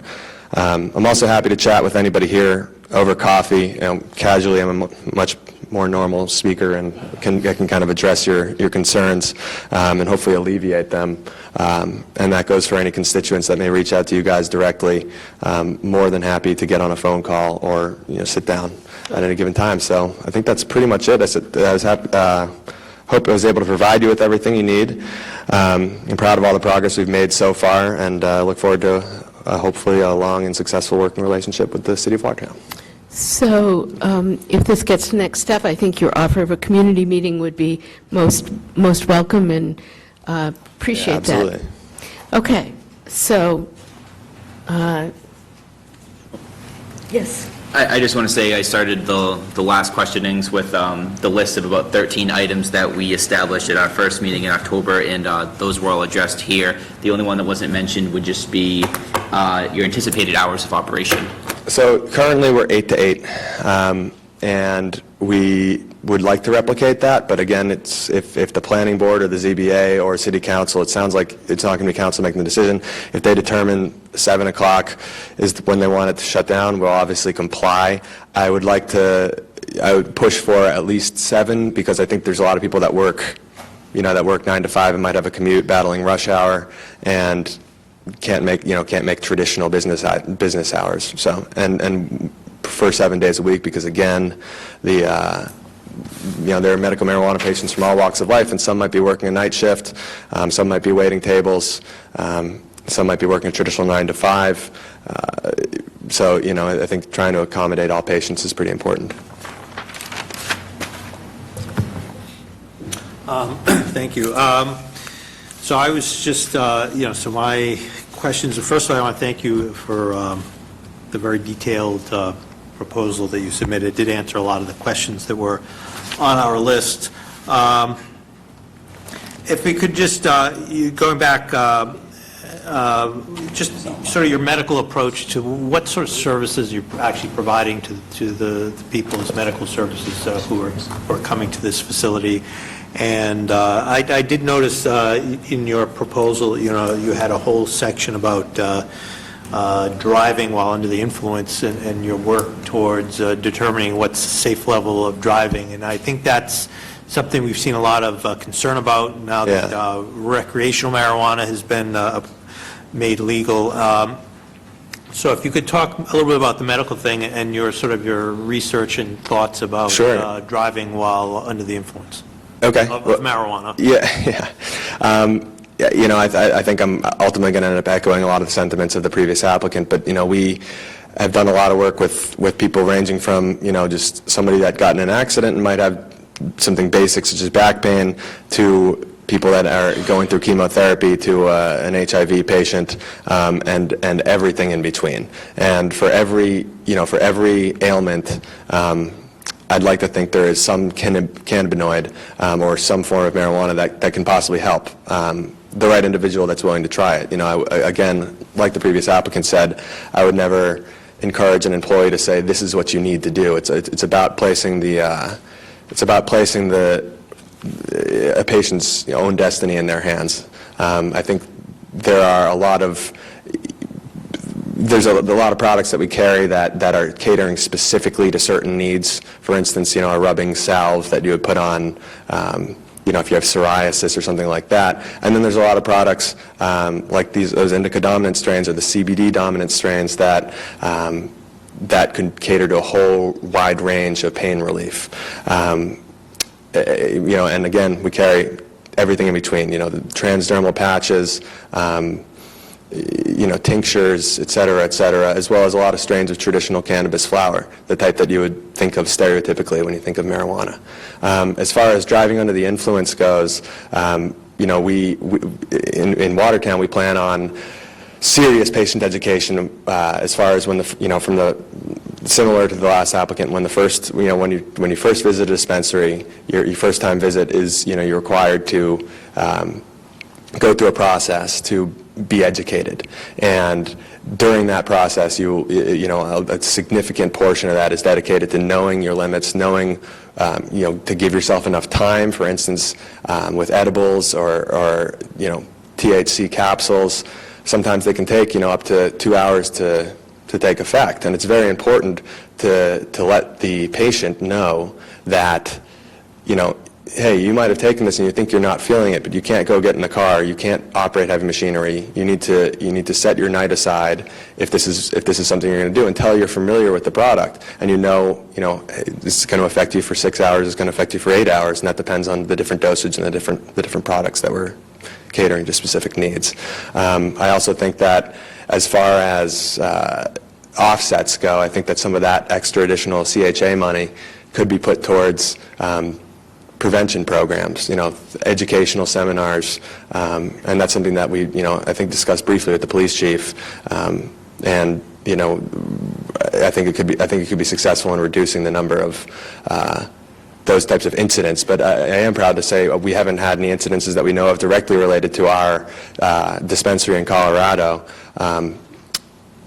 And also that research traditionally shows that in areas that allow safe access to medical marijuana, drunk driving incidents under the influence of alcohol actually reduce, kind of similar to how opiate abuse goes down a little in those communities that have safe access to legal cannabis.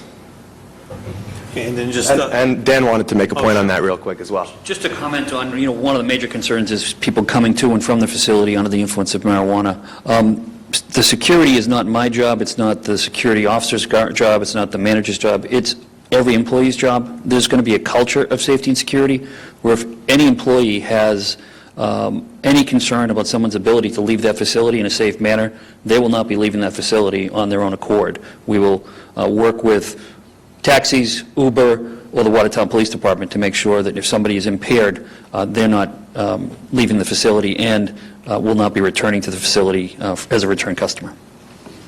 And that being said, they wouldn't have had to show up impaired because we have no intention on ever having any sort of on-site consumption there. That's something that's strictly forbidden under Colorado law. It's something that comes with all of its set of headaches. I think there's certain communities that are starting to legalize it in Denver and in Washington, but we have no interest in that. So people would have to show up impaired for that to be an issue.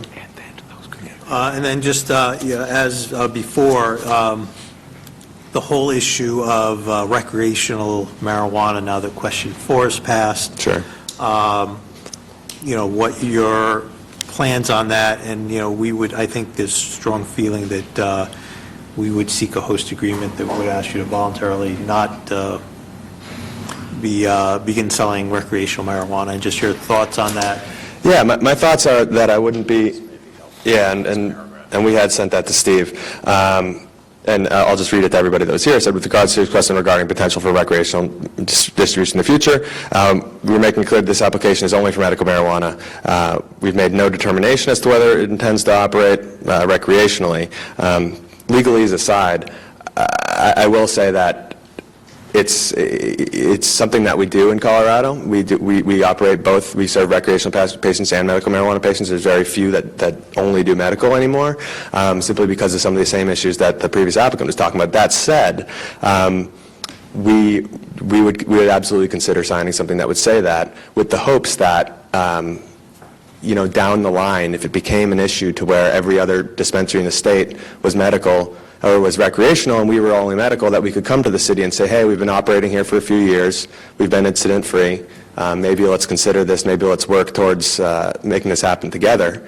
But in the meantime, it's likely that we're not even going to be eligible for the rec license, at least not until 2019 or 2020, based on the fact that we don't have the provisional license when the ballot initiative went into effect.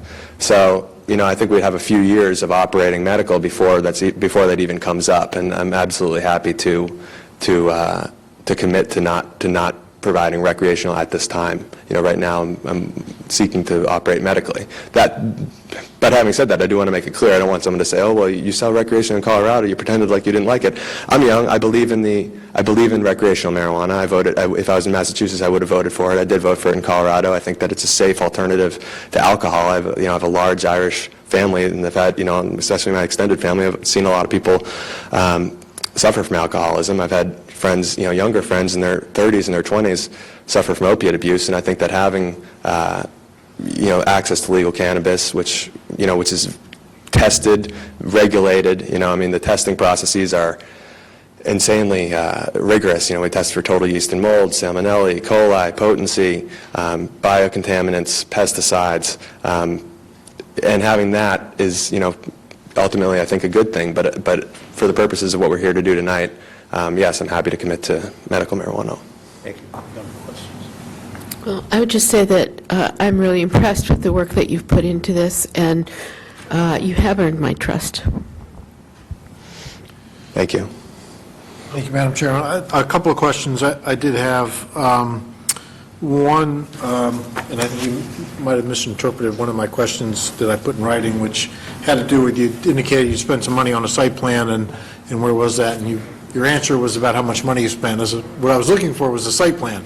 Oh, okay. That you So- spent the money on. So the site plan for the planning board that we file for the special use permit, because the letter of non-opposition filing, which you have, didn't require a site plan. But we gave a form of site plan with, our aerial photos and floor plan and security plan, but we are prepping all of that with, what is his name? We've engaged an engineer who... Anticipate having it within a week by that deadline. Very soon in terms of those type of materials. Sure. And the thing that I was focusing on with regard to that, obviously there are other issues with the site plan, but the primary one I was most interested in was the parking. And, the adequacy of the parking. Sure. Initially it was 8, now it's 6. Yeah, exactly, and I'll be perfectly frank with you. Our initial lease only gave us 9 spaces, and then we had to negotiate up from there. It was, and I knew when we got that lease that wasn't going to be enough. It was kind of a foot in the door tactic. Instead of saying, well, either we're going to put this under contract or we're going to walk away. We put it under contract with the 9 spaces, and then over the course of the last few months, I've had a very good relationship with the landlord and his broker, and have negotiated more parking spaces. And we can show that and show exactly where they come from for our filings for our filings with the planning board and the ZBA. We'll show exactly which spaces those are. Which ones are going to be reserved for customers, which ones are handicapped, which ones will become available after 5 p.m. when Affordable Auto Insurance closes, all of that. Fair enough. The other thing, or one of the other things, your conversation earlier about, loitering, and when I talked about the loitering, it wasn't so much kids hanging around as it was the issue of customers waiting outside, and I think that's an important thing, particularly from, the presence that you have with the facility. Mm-hmm. So I'd be curious how you might address that, because I think it is reasonable or not unreasonable that there are customers who can't drive because of their medical condition. Yeah, no, absolutely. They come to the facility, they need to be picked up after they're done. Figure out a way to accommodate that, I think, is important. So that comes back to our inside environment. I think that we will be, we have a very safe and comfortable atmosphere with couches. Again, no, don't get any wrong ideas, no on-site consumption, but at least people can relax before or after they've made their purchase, and will be heavily discouraged from loitering outside. There's also a waiting area in the front in case they don't have a medical marijuana card. But that was one of the things when we spoke with the Boylston Properties people that they were very adamant about, and I think we came up with a plan to mitigate any sort of loitering. I mean, it won't be inviting, it won't be, there's a security guard out there telling you got to go. We also have to have a parking attendant per our lease. So that will not be an issue. Okay. The other thing I was going to mention is,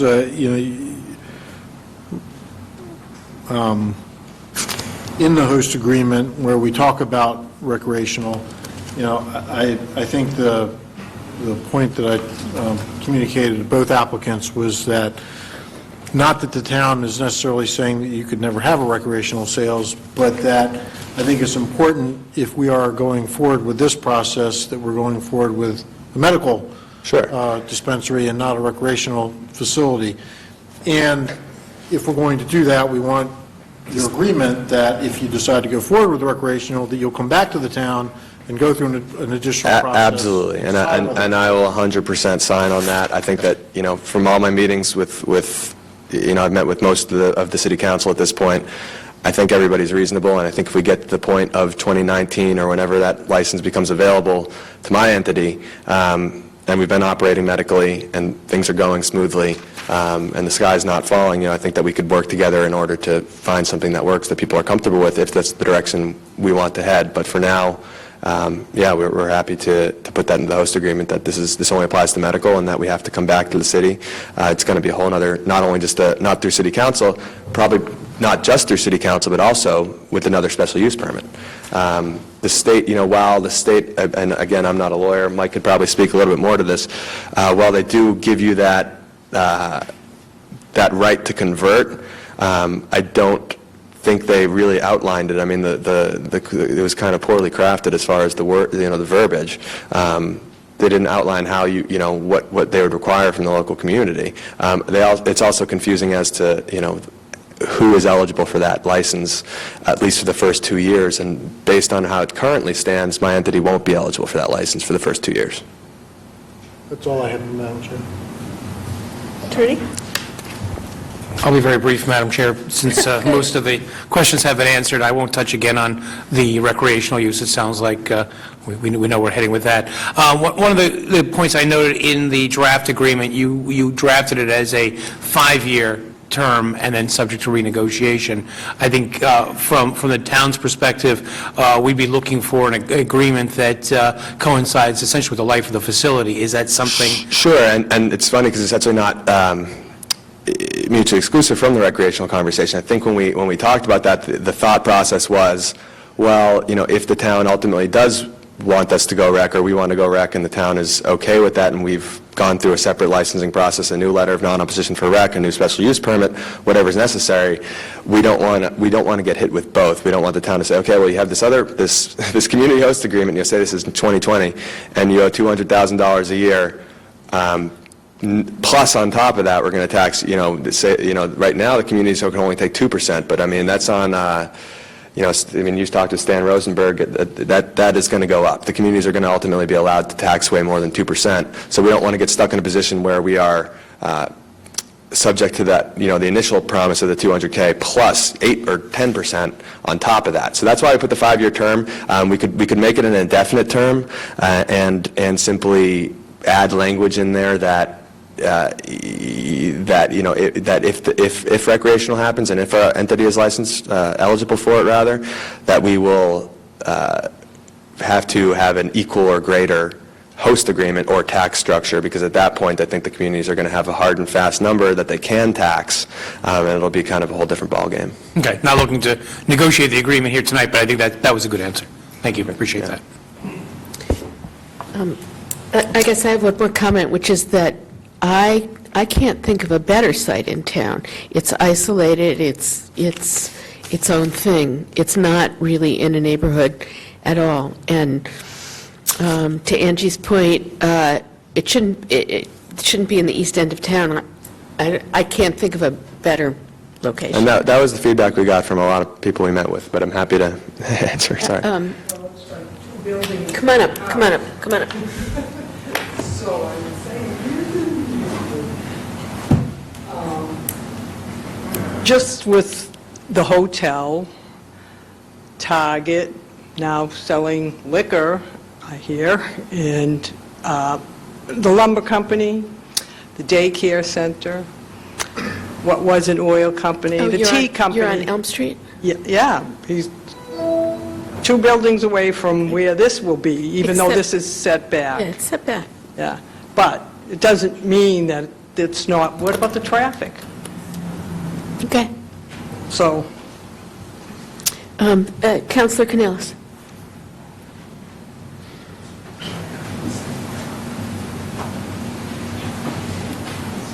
Thank you. Just follow up to your comment of this being the most desirable site of the two. I received correspondence today from a woman on Appleton Street who indicated this would be the worst location for it. And what was the reason, did she say? I'll share it. Okay, thanks. I'll share it with the committee. Thank you. All right, anybody else like to be heard? Yes, sir. I have a few questions. I'm delighted to know that Den is in security number 1, which is a positive plus for it. Just going back a little bit, my mother died of lung cancer, and it was an awful death. 2 years ago, I witnessed my neighbour I live in Washington Street in Newton, and I stayed with the person, and he suffered a tough death. Beside that, I want to know, number 1, will there be any odours from the facilities? Any odours? No, with the state, Yeah. Anyone? We use state-of-the-art, sorry, this is awkward, but we use state-of-the-art odor mitigation techniques, carbon filters, sulfur filters, and the DPH monitors that as well. So if the DPH came and could detect odor outside the facility, we could have our license pulled, and that's not a risk we're willing to take. You know, there's a lot of money at stake. You know, again, we haven't had any smell complaints at our current facility, at our dispensary. Cultivation sites, odor is more of an issue. Our cultivation site's out in Fitchburg. It's way offset from, you know, it's thousands of feet from any other building. But at a dispensary, I'm incredibly confident that odor will not be an issue. Yeah, because I own a house on Yukon Street, and I'm representing Yukon Street here tonight. The other thing is the quantity of marijuana held in the premises. Is it going to be just for dispensing from the unit, or is it going to be moved elsewhere in larger quantities? Just for what's dispensed at the unit. So our plan is to have deliveries from the cultivation facility on Monday, Wednesday, Friday.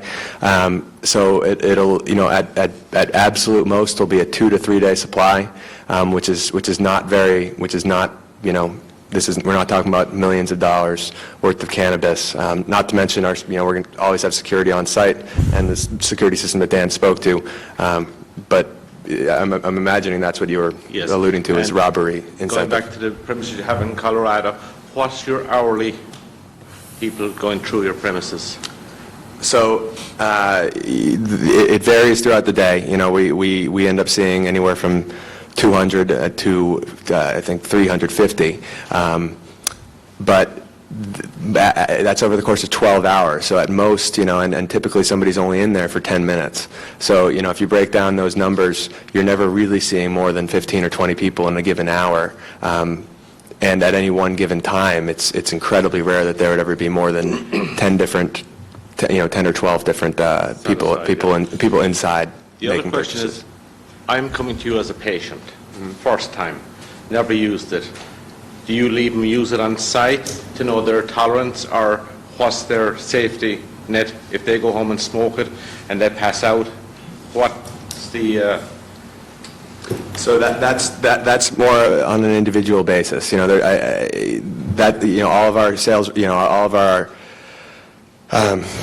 employees are trained to you know, and in conjunction with our medical staff, to address each of those situations differently. Nothing's happening on site. There's no way that anything's being consumed on site, and we'll never go back on that. The state doesn't allow it for medical marijuana right now.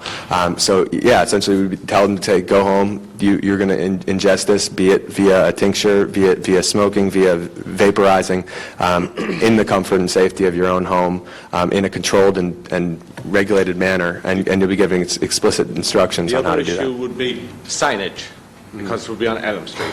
What would your signage be? Would it be a big blown-up board, or would it be very small, or would it be a restricted?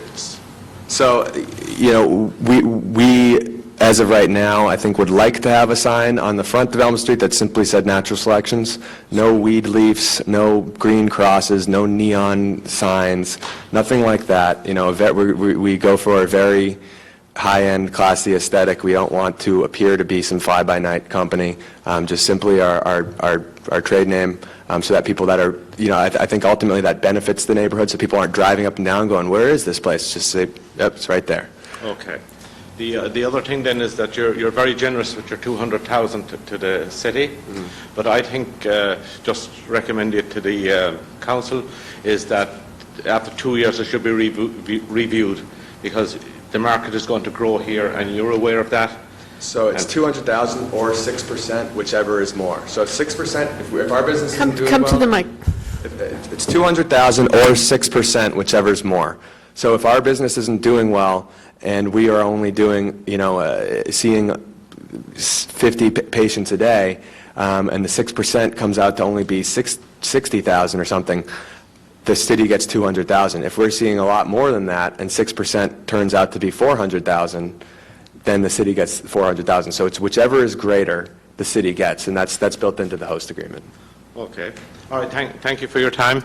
Thank you for your questions. I'm in agreement, because he made a great presentation. He's answered all the questions that I was told to ask here tonight. So as long as that there's no odor, I think he'd be a good neighbor. Actually, I have another question. Both at Amesbury and at Fitchburg, they do the cultivation and processing? Yep. Okay, because, I mean, there's a lot of things that go on besides plants. Yeah, so Massachusetts medical marijuana law requires full vertical integration. So we have to do all of our cultivation, all of our extractions, all the products that I talked about, the transdermals, the tinctures, the concentrates, the rubbing salves. Whereas in Colorado, we can buy those from other companies. In Massachusetts, it all has to be done in-house, and that will all be taking place at our Fitchburg facility. Sorry, there was one other question, was the operating time. Because there's on Elm Street, there's a care center for kids, and in the morning, traffic tends to be quite heavy on that street. For the people that live in the area to get out, it's quite difficult now, because when you go out by the hotel, there's no lights there yet. Or if you go around by Sturrock Lumber and come around, you have UPS. So for the local people that live there, I would suggest that 9 rather than 8? Yes. Yeah, I mean, again, that's something that we'd be happy to address and to negotiate, for lack of a better term, with the planning board, with the ZBA, to determine, if there is a big rush that happens right in that area at 8:30, and they say, well, it would really make a world of difference if you could be open from 9 to 9 instead of 8 to 8, or 9 to 8, I mean, whatever. We're not, again, trying to stick to a hard and fast number as far as we need to be open from these hours, or it's a no-go, so. Councilor Palumbo. Just a quick question. How do you measure impairment? How do you measure impairment? So, Human interaction? yeah, typically, I will be the first to admit that the mechanisms by which one can determine how under the influence of marijuana one is still has a long way to come. It's not as simple as a basic blood alcohol content below. But fortunately for us, I mean, there is no on-site consumption, which is something I keep emphasizing, that if people are impaired, it will be because they came impaired. And I would like to think, of course, we have a higher responsibility than anybody else. But I'd like to think in any business, be it Target, be it Best Buy, that, judging, by, human interaction, that, anybody that seems impaired would be asked to not drive, would, possibly call the authorities, call them an Uber. Dan spoke to that at length earlier, so. Okay, Councilor Palumbo. I want to make just a couple of questions and just a statement. First, I appreciate both presentations, and I'm different than you, Counselor.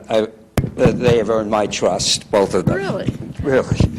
And I appreciate both of the presentations, and particularly appreciate the fact that we have someone who has done a medical marijuana dispensary here in Massachusetts already, which to me is a big plus. I do want to say that I'm a little concerned about some of the questions, and that I want to state that this law was passed, I believe, in 2014. It took the Department of Public Works, Public Health, 2012, Department of Public Health, 2 years to get it right. And so it seems to me that a lot of the vetting on whether this is a good thing or a bad thing has been done, and the amount of regulation that's in place around this is significant. So I want to say that I do find, though, the focus on money and the focus on the what I consider the host agreements. And while I understand Attorney Rich's concern that there are other things in the host agreements, the focus we have here tonight has actually related to the financial contributions. And it doesn't feel comfortable as a counselor that I would require either of the two proponents, or applicants, excuse me.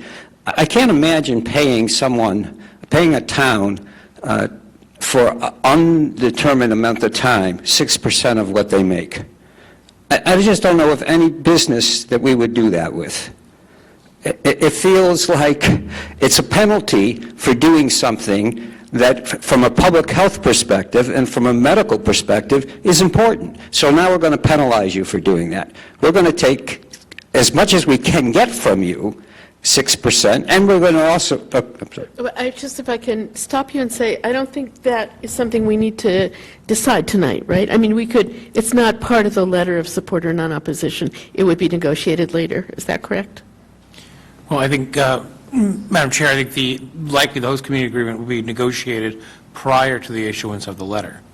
Oh, it would be? Yes. Oh, okay. Yeah. So it is relevant. it is relevant, and so I find it unusual, and I'm not sure I don't feel comfortable with it. I can see some level of mitigation, because that's what and host agreements, in part, at least what I've read, include a lot of things, but they also do what the impact on the community is. If there's going to be an additional police presence, is there going to need more fire presence, if we're going to use some DPW services, fine, let's make a mitigation. And our community development and planning department is well versed in how to do mitigation, and they know how to frame it and how to organize it.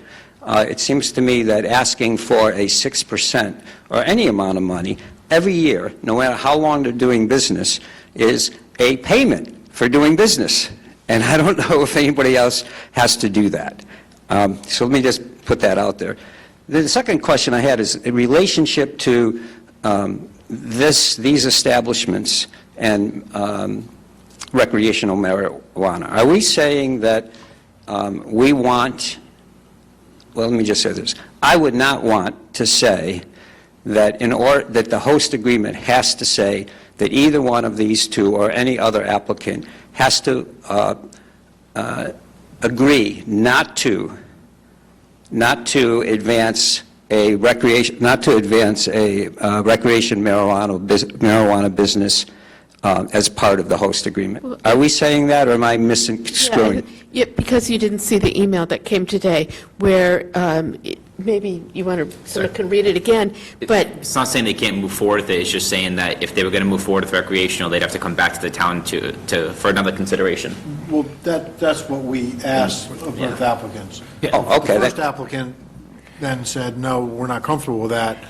If we want to move forward with recreational, we want to be able to do that. We don't want to enter such agreement. But so what we're saying is that if either of the applicants or another applicant decided they want to move towards, and I know that the applicant who already has a license has a bit of an advantage, can move quicker if so, you're asking is that they come back to the town for what? To enter into whatever permit process we deem to be appropriate. Permit process through the zoning board. Okay. Attorney Rich also had... Yeah, if I may, I think, Councilor, the purpose for that language, of course, is that the law gives a benefit to an entity that has a medical marijuana license in terms of then obtaining the license for recreational marijuana. And I think the intent of the language in those community agreement would simply be to give the town some say in that process. So it's not saying that there's an absolute bar, it's saying that they must come back to the town. And just to clarify a point about the host community fee, keep in mind, your comment suggests that the town asked for the money. That was proposed to the town. Those numbers were proposed to the town. So the town did not say 6%, or that those were numbers that were actually presented to the town by the applicant. I understand, and I think if an applicant wishes to do that, that's fine. What I don't want to see is an applicant penalized for not doing that. That's my point. Okay. Thank you very much. Okay, thanks. All right, anybody else? Can I just ask one follow-up? No. First, we're going to listen to sorry. people, and then we'll decide what to do, okay? Because we're almost at the point of making a plan. All right. Yes. So several people mentioned the daycare center on Elm Street.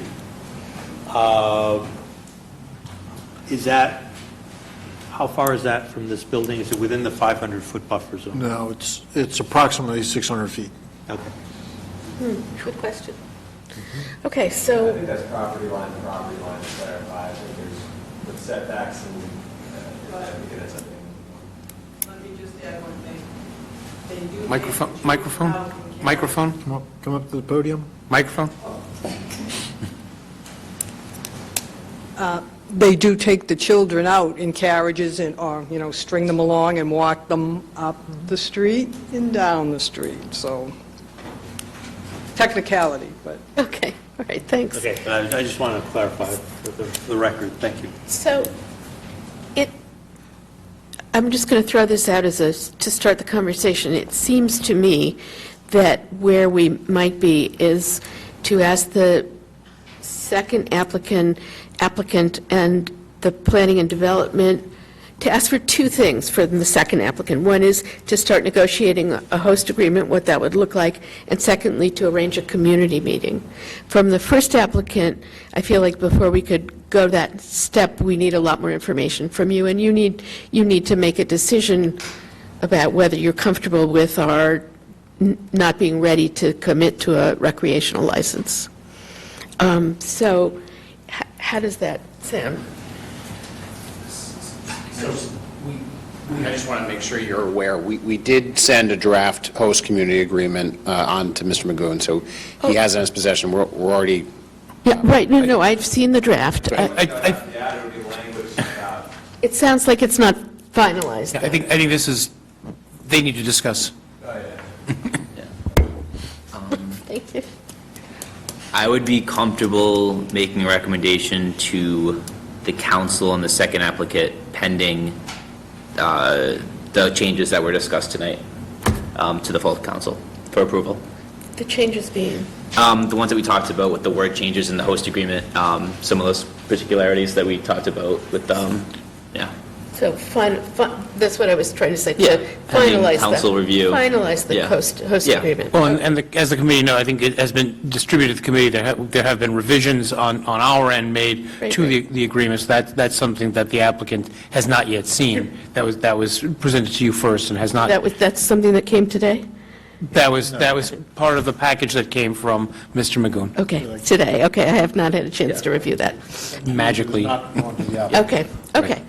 I would like to make a request. I think I'm sorry, you're out of order at this moment. I'm sorry. Okay.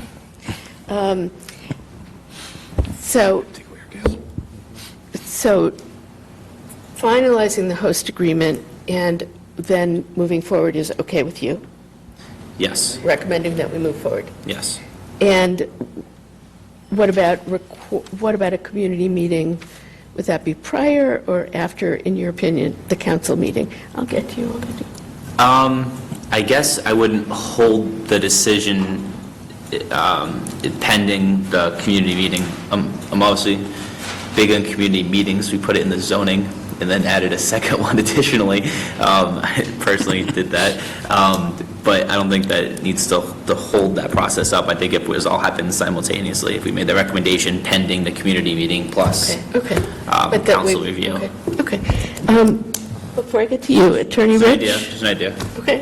just in terms of process, obviously, and you were not, there was no expectation that you would have reviewed the edits to the host community agreement, but the issue is whether, obviously, my expectation would be that this committee would charge Mr. Gugun and myself with pursuing negotiations with the second applicant and, pending what the first applicant decides, whether there would be any negotiations with that applicant with respect to host community agreement, whether this committee would then want to have the fruits of that labor come back to the committee so the committee could then make a recommendation to the full council. And it sounds like you're recommending that. That is what I'm recommending. Okay. Thank you for being clear about that. Councilor Petrilli. Yeah, so I was going to say, I think considering that the drafts have not been reviewed yet, that I would feel comfortable asking the town attorney and the planning department to work with the second applicant, the NSAJO Holdings, to negotiate a host agreement and then come back for this committee for final recommendation. I'm not comfortable making a recommendation to the council to proceed with something. We don't know what the final thing is yet. The second part about the community meeting, I think as part of the special permit process, there's a statutory requirement to have those community meetings. I think that should be done. There's no point in having a community meeting if the council doesn't vote to move forward with this. No, that makes sense. So I would just say it probably, from just a process standpoint, would make sense to have the community meetings be done as part of the special permit process. Sure. Do you want to make a motion? So I'll make a motion that we ask the town attorney and the Department of Community Development and Planning to work with the applicant NSAJO Holdings to negotiate a host agreement and bring back that back to the committee for further consideration. That's my first motion. Sorry, some questions in the No, crowd. do you want a second Second. for discussion? And yes, discussion. Sounds like there's discussion from the crowd. Yes, sir. Just to say, we appreciate the process, and I can tell you that you can anticipate that the negotiations have been and will continue to be fast, efficient, and productive. What we are hoping for is to move forward, and we just want to push back a little bit in the most genteel of ways, is that we have been at this for months, since... Okay, we're since July. We only have till the... Due to the calendar, Yep. we won't be having our first town council meeting in February till the 14th. Aha. So you have 2 weeks to work with. And I would be willing to schedule a meeting between now and then. Okay. If That's appreciated. everybody else is amenable to that. It's appreciated. Okay, thank you. That's perfect. We don't know when you'll be back in town, but I'll come back for any. It's a nice compromise. Good job. That was my motion. Okay. I second, You yeah. seconded it. All in favor? Aye. Okay. So, And I'd like to make a second motion to ask the Department of Community Development and Planning to work with the applicant Alternative Therapies Group to see about providing the additional information as we requested during the meeting, and bring the findings of that back to the next committee meeting. Second. any discussion? All in favor? Aye. Okay. Then can we have a motion? Is there something burning that you need to say before we adjourn? Just a request, looking around here tonight, not all the owners of the properties in that particular area are here tonight. Right. And I would like that they'd be all notified to submit a letter to the committee of their for and their against. Well, You know, it's just to let them know their feelings, that we're not railroading or we're riding over the people that own the houses and pay the wait, taxes. so what are you asking for again? Just that the people on Elm Street that Right. own houses, Uh-huh. the people on Yukon Street, which I'm representing, and Arlington Street outside, that those people can just voice their opinion on a letter. We can then even be disclosed, but that you know that the neighbourhood is very comfortable, and I think they'd appreciate that, because I didn't know Okay. about this until Angie gave me a letter in my mailbox. Okay, And I good. was surprised when I heard that two was happening at the one time. So, thank you, Madam. we'll be scheduling the next meeting before we leave tonight, and if you can get us a letter to present at that next meeting, I think that's what you're saying. Yeah, no, I don't have a legal mind, but just to ask their opinion, that they write it on the letter, say that I'm happy to have this in my neighbourhood, so we know a general trend of the people in the neighbourhood. Madam Chairman, I think if the suggestion is that the individuals are going to present their viewpoints, the council is not going to solicit their opinion. They need to come and... We need to figure out some way to just tell them, you know? That- I don't have the authority to do it. Well, and leaflet, your neighbors. They would do it. Or send an email. Angie has all the names, send an email. And Madam Chair, if I could just add one point of clarification on that.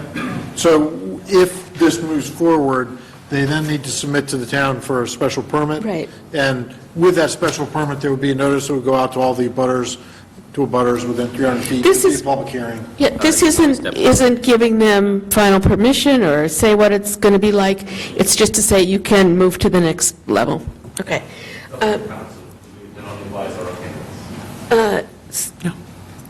I'm not a lawyer either. Okay, so before we adjourn, let's try to schedule the next meeting. Planning board on the 8th. Start there. Rules and ordinances on the 7th. Really? What are you talking about then?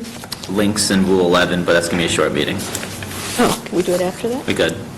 Can you be ready by the, is that good for you? Can you be ready by then? Next Tuesday, the 7th? I'm before the library trustees on the 7th. You go to the library trustees?